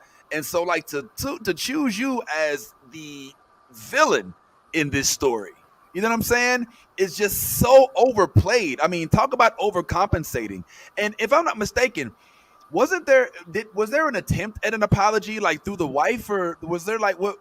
Yeah. Basically, he messaged a third party, and there was like talks of like an apology, or like just not an apology. They wanted to have a discussion, but he made it clear that I would be only talking to his wife, and I'm like, I don't feel comfortable with that. Because one, it's going to be in private. I don't know you. I don't know your wife. I don't feel comfortable talking to anybody I don't know in private. Yeah. I don't want to have a discussion with you, especially after everything that's been happening. You sent people after me. Yeah. So then at that point, I'm just like, yeah, no. It's anything off the table immediately. Like that whole, it wasn't even like an apology really. It's just like they wanted like a discussion. It was a mediation. Yeah, I'm like, no, because I've seen the way that person apologizes, and it's usually just trying to get the other person, break them down enough to the point where they'll just agree with you. Yeah. Yeah. And I'm like, that's not what I do. Sorry. Oh, And that's my another thing God. is like a lot of other creators don't understand boundaries. Like if I block you, that should be kind of a clear indicator that maybe I don't want to talk to you. That part. So when you keep reaching out to me and you're making videos getting mad that I blocked you, you're still kind of tripping over my boundaries. Like, why do people need to know that? Like, because he was like trying to get in touch with me. I had to block several of his accounts because he has a lot of them. Wow. Because I'm sitting here like, how is he still getting access to my videos if I have him blocked? I'm like, oh. That's crazy. Wow. That's some next level though. If you really think about it, like devotion, like he was like that hurt by what you said about, his content and what he created in his art, basically. And then the mass reporting is just one thing, but then the fact that he said that he had tried going through the legal process. Wow. Concerning the video. Not only that, but like he literally he sent an army to try and cancel you. Yeah. And that didn't work. So he alluded to more serious, you know what I'm saying? Like just things just to try and get that's how hurt you made him. Like not it was well, even his wife was like on a video saying like I should have sued you for what you did. Oh my God. And I'm like, there's no basis on how they keep claiming like defamation and slander. I'm like, oh my God, are you fucking kidding me? This is from a guy who's talking about cancel culture being a problem, literally coming at you, trying to cancel you for I bet you he's also a freedom of speech guy. You know what I'm saying? Who wants to be able to say whatever the fuck he wants to. But all of a sudden, when a black woman voices her opinion, a small type of man wants to snuff out one person's opinion as if that is supposed to stop your opinion. Just because you don't say it in public, you still have it. And I don't think that even if you were to be sued and whatnot, you're not going to win that in court, number one, because it's in public space. And I'm almost positive, even though you are the scapegoat in this particular instance, that you're not the only motherfucker. No. If you go into his, if you even search him up, you'll find other people's videos before you even get to mine. So the whole situation was like kind of hard for me because it's like I was singled out, despite the fact that other people have made videos about him before. It's a whole YouTube video about someone who dealt with him. That was the person who he called a bed wench.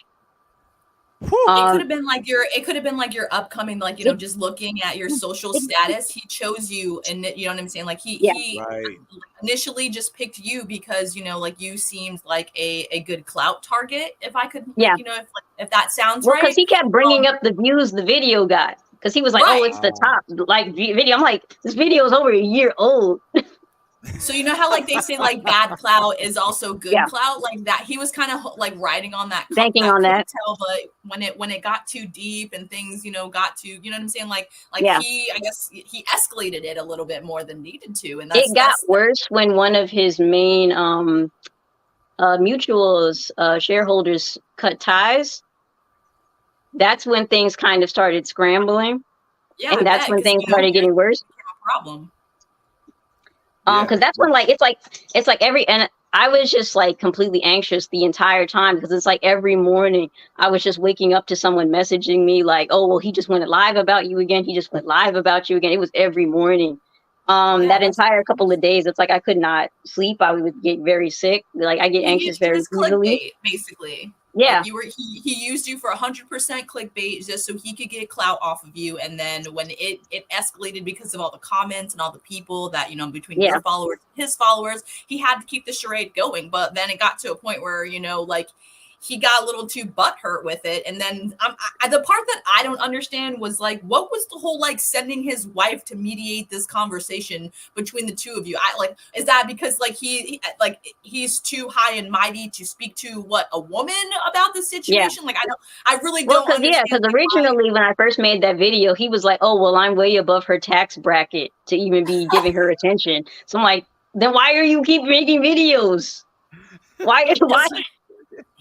Apparently he needed you to up that tax bracket, and that's why he had to keep making those videos, because you were the best clickbait, and he saw that your clout was bigger than his clout at that time, and he knew that you're like, you know, like I love and I hate watching this on YouTube, you know, and a lot of YouTubers and just, you know, content creators have to go through this, you know, like, because they're used as clickbait just for likes, just for, you know what I'm saying, and it's not even that, like, people don't even like their content or even like necessarily like themselves. They're literally just using them for clickbait, and it's like, when is this going to stop? Like, and that's why I get like really anxious when one of my videos does really well, because that's usually when I get attacked the most. Because these other grifter types of content creators will then stitch my. That's why I have my stitches turned off now. Because anytime I've been stitched, it's never been for a good reason. Because like I said, I got to go back to the America Chavez video. Some guy who doesn't even interact with Marvel content, didn't even know anything about America Chavez, stitched my video just to tell people that I was promoting some propaganda and to send literal Nazis after me. Like, these were full-on white supremacists, like dog whistle, George Floyd dead profile pictures. What? Just all kinds of different things. Like, he was sending people after me, and he was telling people that I deserved to get harassed and that I deserved to get death threats. Some guy named Eli Sama. He's like and that's the thing, he's not like a nerdy account. He does like some stuff, but for the most part, he's mainly just attacking Black women. And he does like a lot of those like Trump video. Like, he claims he's middle ground, but like the majority of his following is like conservatives, white supremacists, nationalist Trump supporters, all those types of people. But since he's Black, people will be like, oh, well, he's not racist because he's also Black. But I'm like, no, you can still have internalized racism. Yes, we see you, Kanye. And also, the fact of the matter is, if you're talking about America Chavez, then that's not even a Black issue.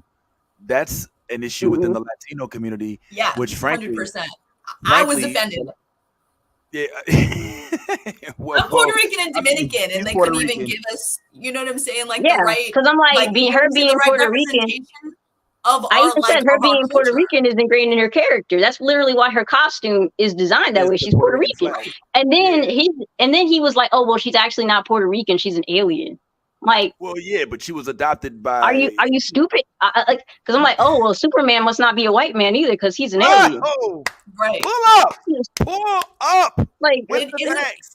Isn't it like how we are like raised and how, like, our beliefs at a certain point, and like when we were kids is how we identify ourselves as adults. So by telling us, you know what I'm saying, like, we're not something, we're not this, like you're not living in our shoes in our life. You know what I'm saying? You can't tell someone they're not something if, you know what I'm saying, you haven't spent a day in their shoes. It's kind of how I feel about that. Yeah, and it's like, to me, like, that meant a lot to me because as someone who's like, you know, I'm Central American on my dad's side. Like, my father is from Belize.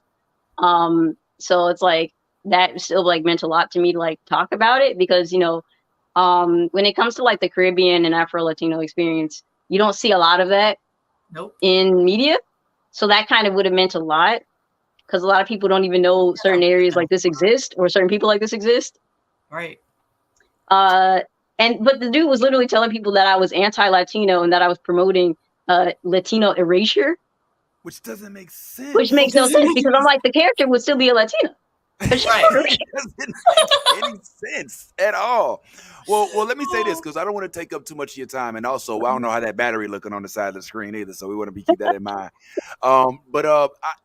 As traumatic as I'm sure that was. First of all, even though I can't say that I was there to or we were there to be an arena or a shoulder or as a comfort zone for you, I am sorry that you had to endure that. On behalf of men, I just want to say that I feel for you and that you had to endure that type of chauvinism, that type of big-headed ignorance, and didn't necessarily possibly have a whole host of folks to come to your. I mean, it's not like you were like, okay, Avengers assemble, or better yet, Justice League assemble, on my behalf. You know, we're going up against Gotham, and we're going up against whatever. You kind of faced this on your own, as you said. You tried to block it out. You turned off Stitch. You did what you could. You probably there may have been some dark moments hidden within that we may not necessarily want to discuss.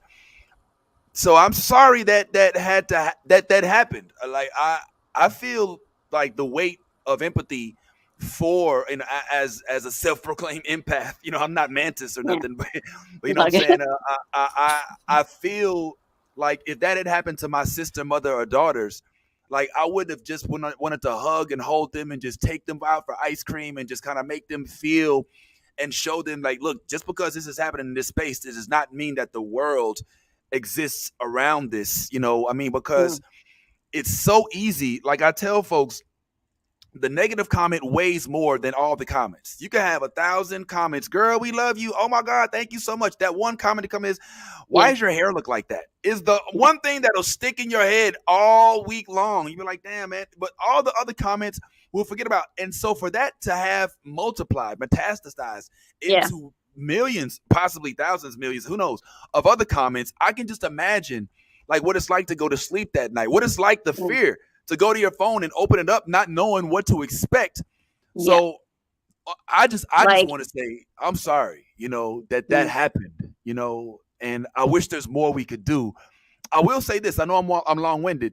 It's all good. It was at least if there's any shining light, if there's any silver lining to this incident, as traumatic as it was, I'm sure, and as it's probably still tough to relive, and I'm apologizing also for even bringing it up and having to relitigate it in this sphere. I do want to say that if there's any shining, any grace, is that there was the black signal did go up, and some people did adhere to that call, and there was a few folks that made this into a rally cry for people who are tired of having to fend against this type of bullshit.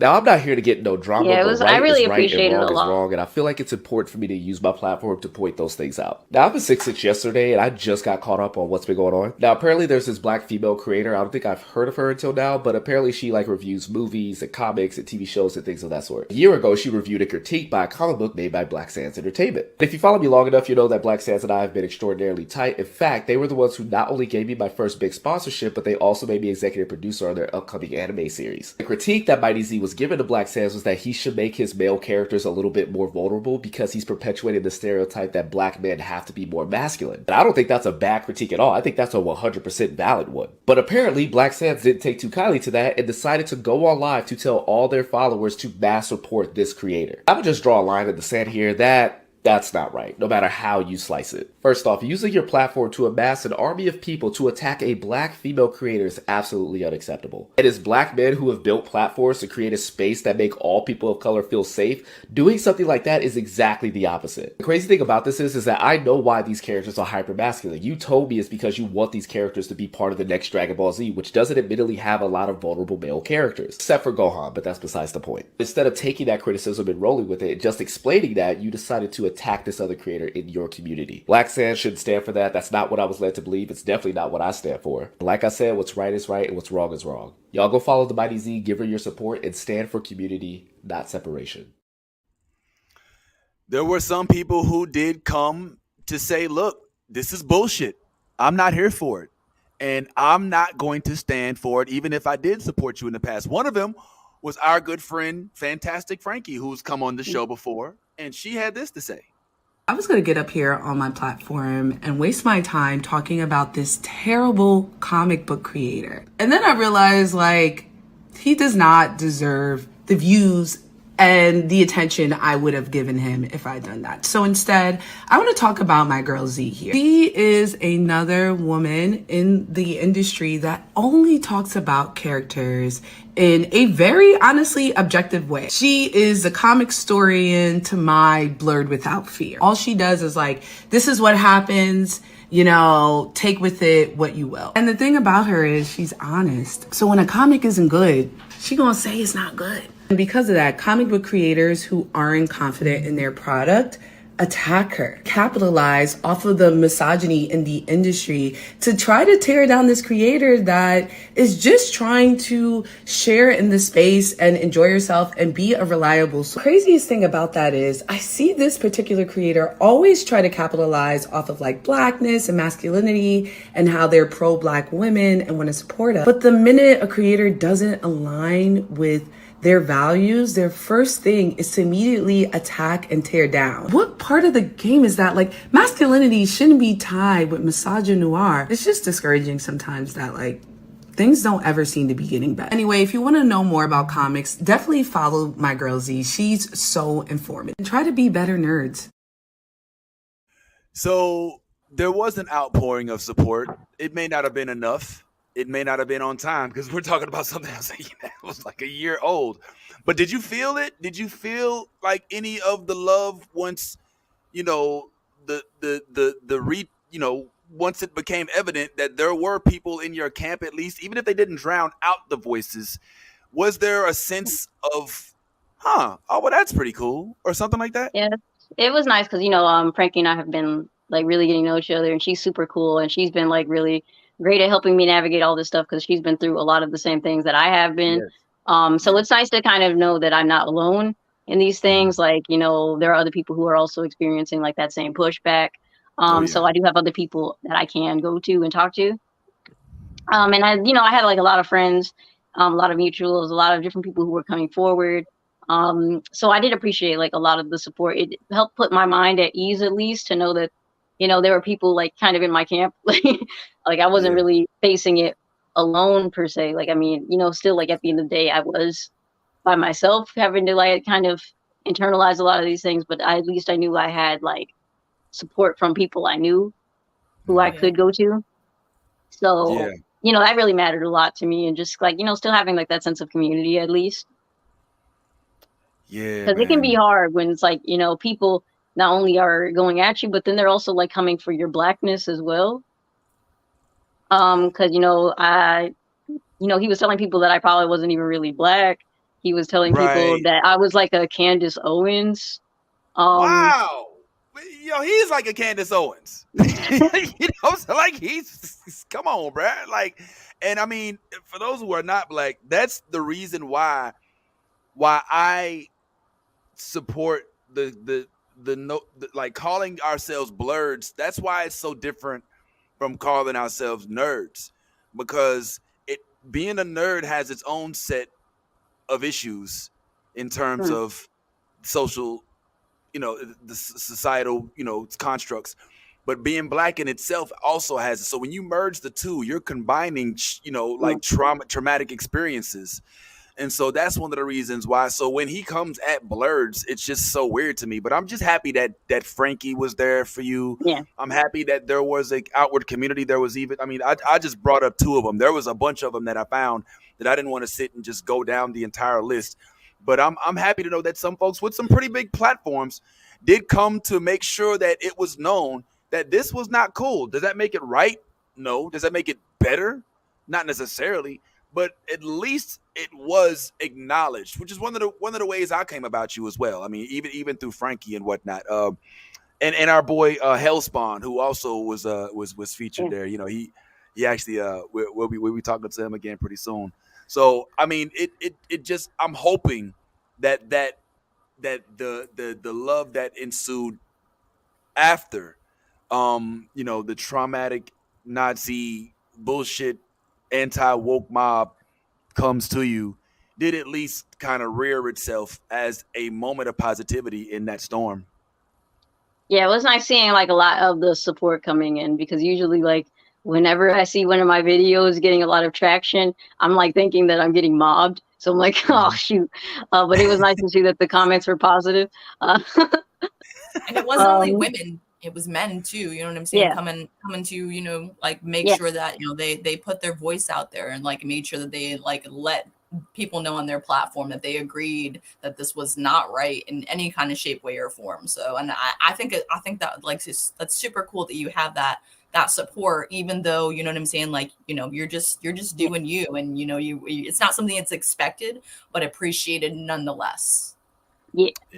Because it's like, MySpace has always just been kind of been chill. Like we usually don't like have like arguments, debate. Like if someone has something to say, like we usually just like, as long as everything's like respectful, we just keep it Right. chill. Like, but we sometimes we'll just joke around in the comments. Like, it's like sometimes like just me and like a lot of the following that I've accumulated. A lot of us are also friends. Like, or we just like relatively talk sometimes. Like I've gotten to know a lot of people just based off their usernames. Yeah. Because a lot of us have been here for a while. We've just been, this started off as kind of like a little friend circle, and then it just kind of grew into something big. Right. And so it was like, it's really cool seeing all the new faces and just getting to know so many new people.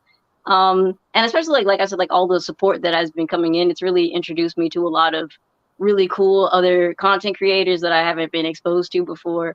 And it's just been really nice. And, I've had some people who do like indie comics who've reached out. So I've been checking out some of their stuff, and I've been liking a lot of what I've seen. So that's been really cool for me. Just being able to interact with people as this page grows and as my content grows. It's really nice. Well, I'm happy that there was.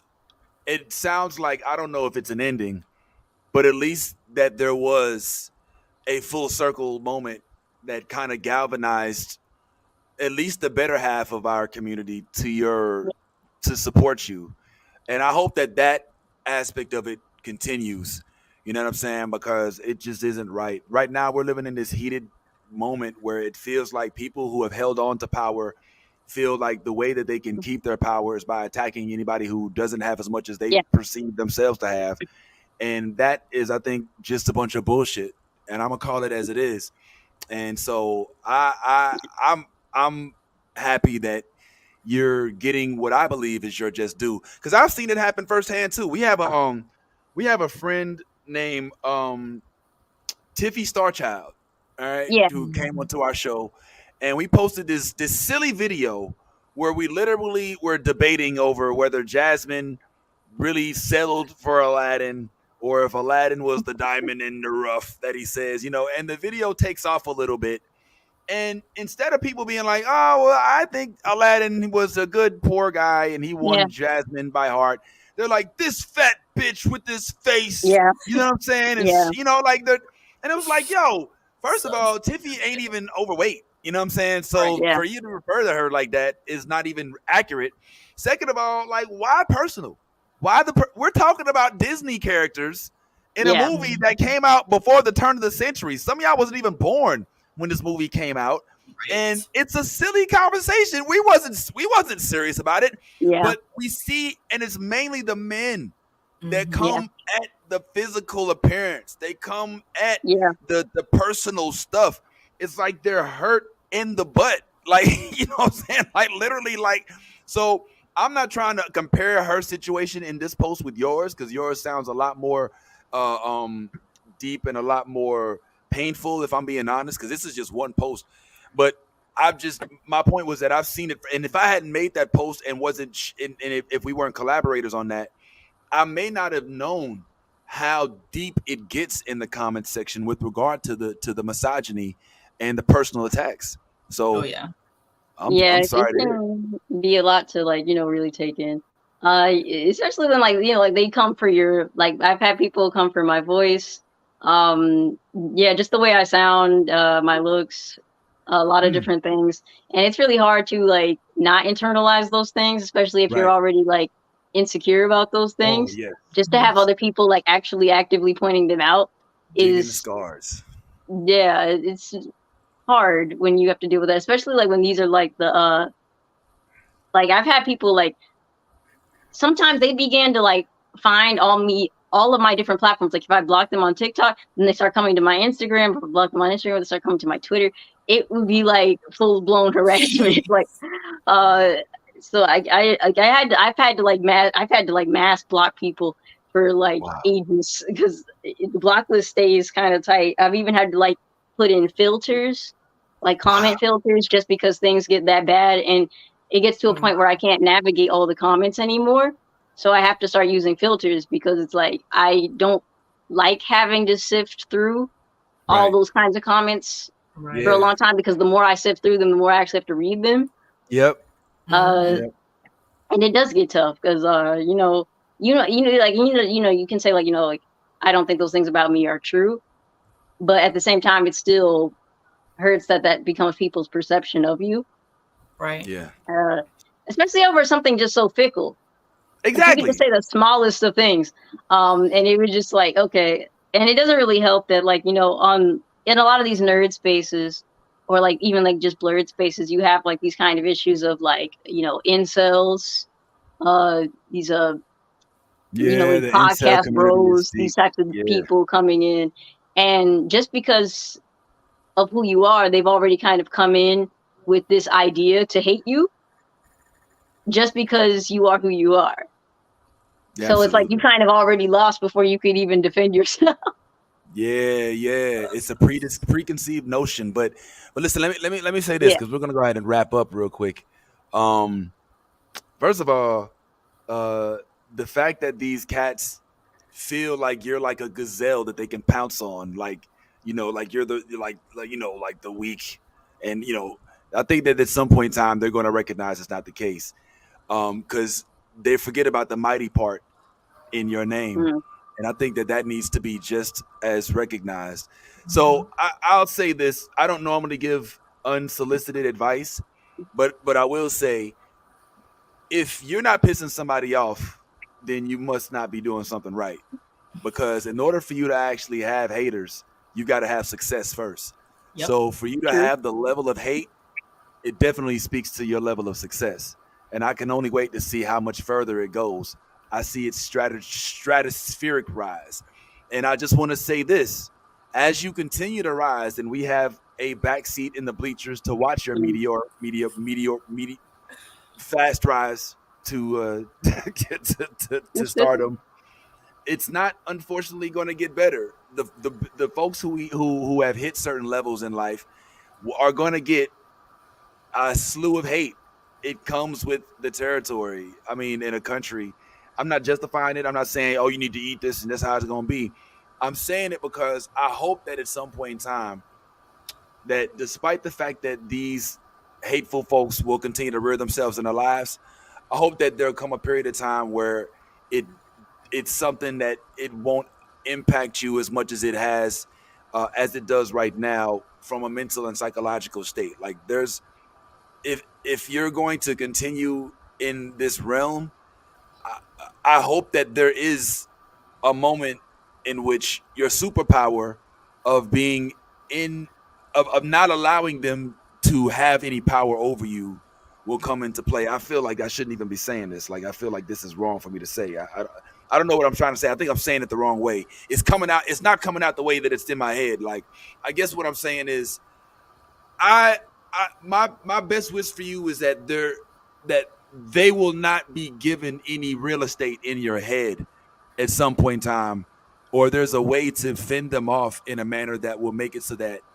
they will not be able to impact you in the negative way that they intend to. Is Yeah. that making sense? Am I saying it wrong? Yeah, you're Yeah. good.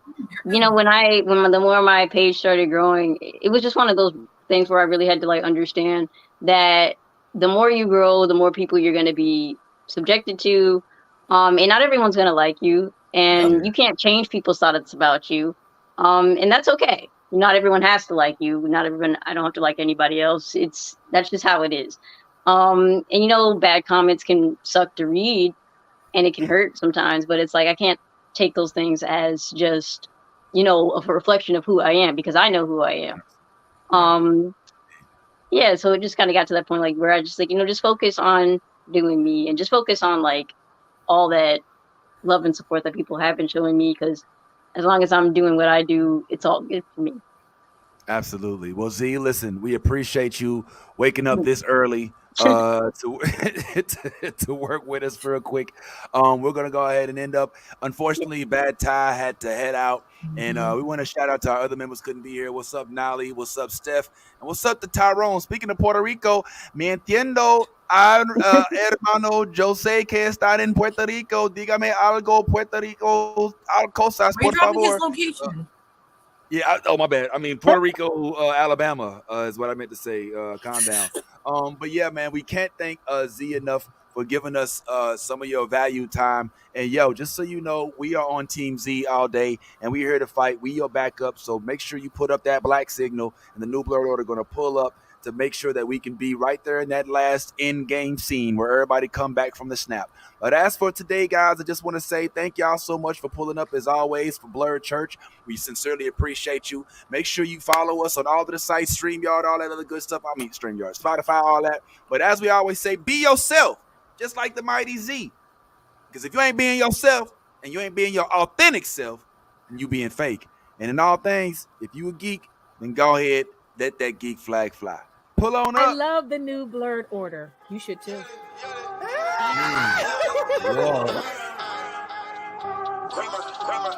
Let me get all this 10P Wayne. All the niggas rapping about the same old thing. I've been coming through with the same old gang. Ain't shit changed except 9 got a name. Got it out the mud, but we got no stains. Cold ass nigga with a gold ass chain. The girl call me daddy, not my government name. Money on my mind, got them bands on my brain. Let me tell y'all about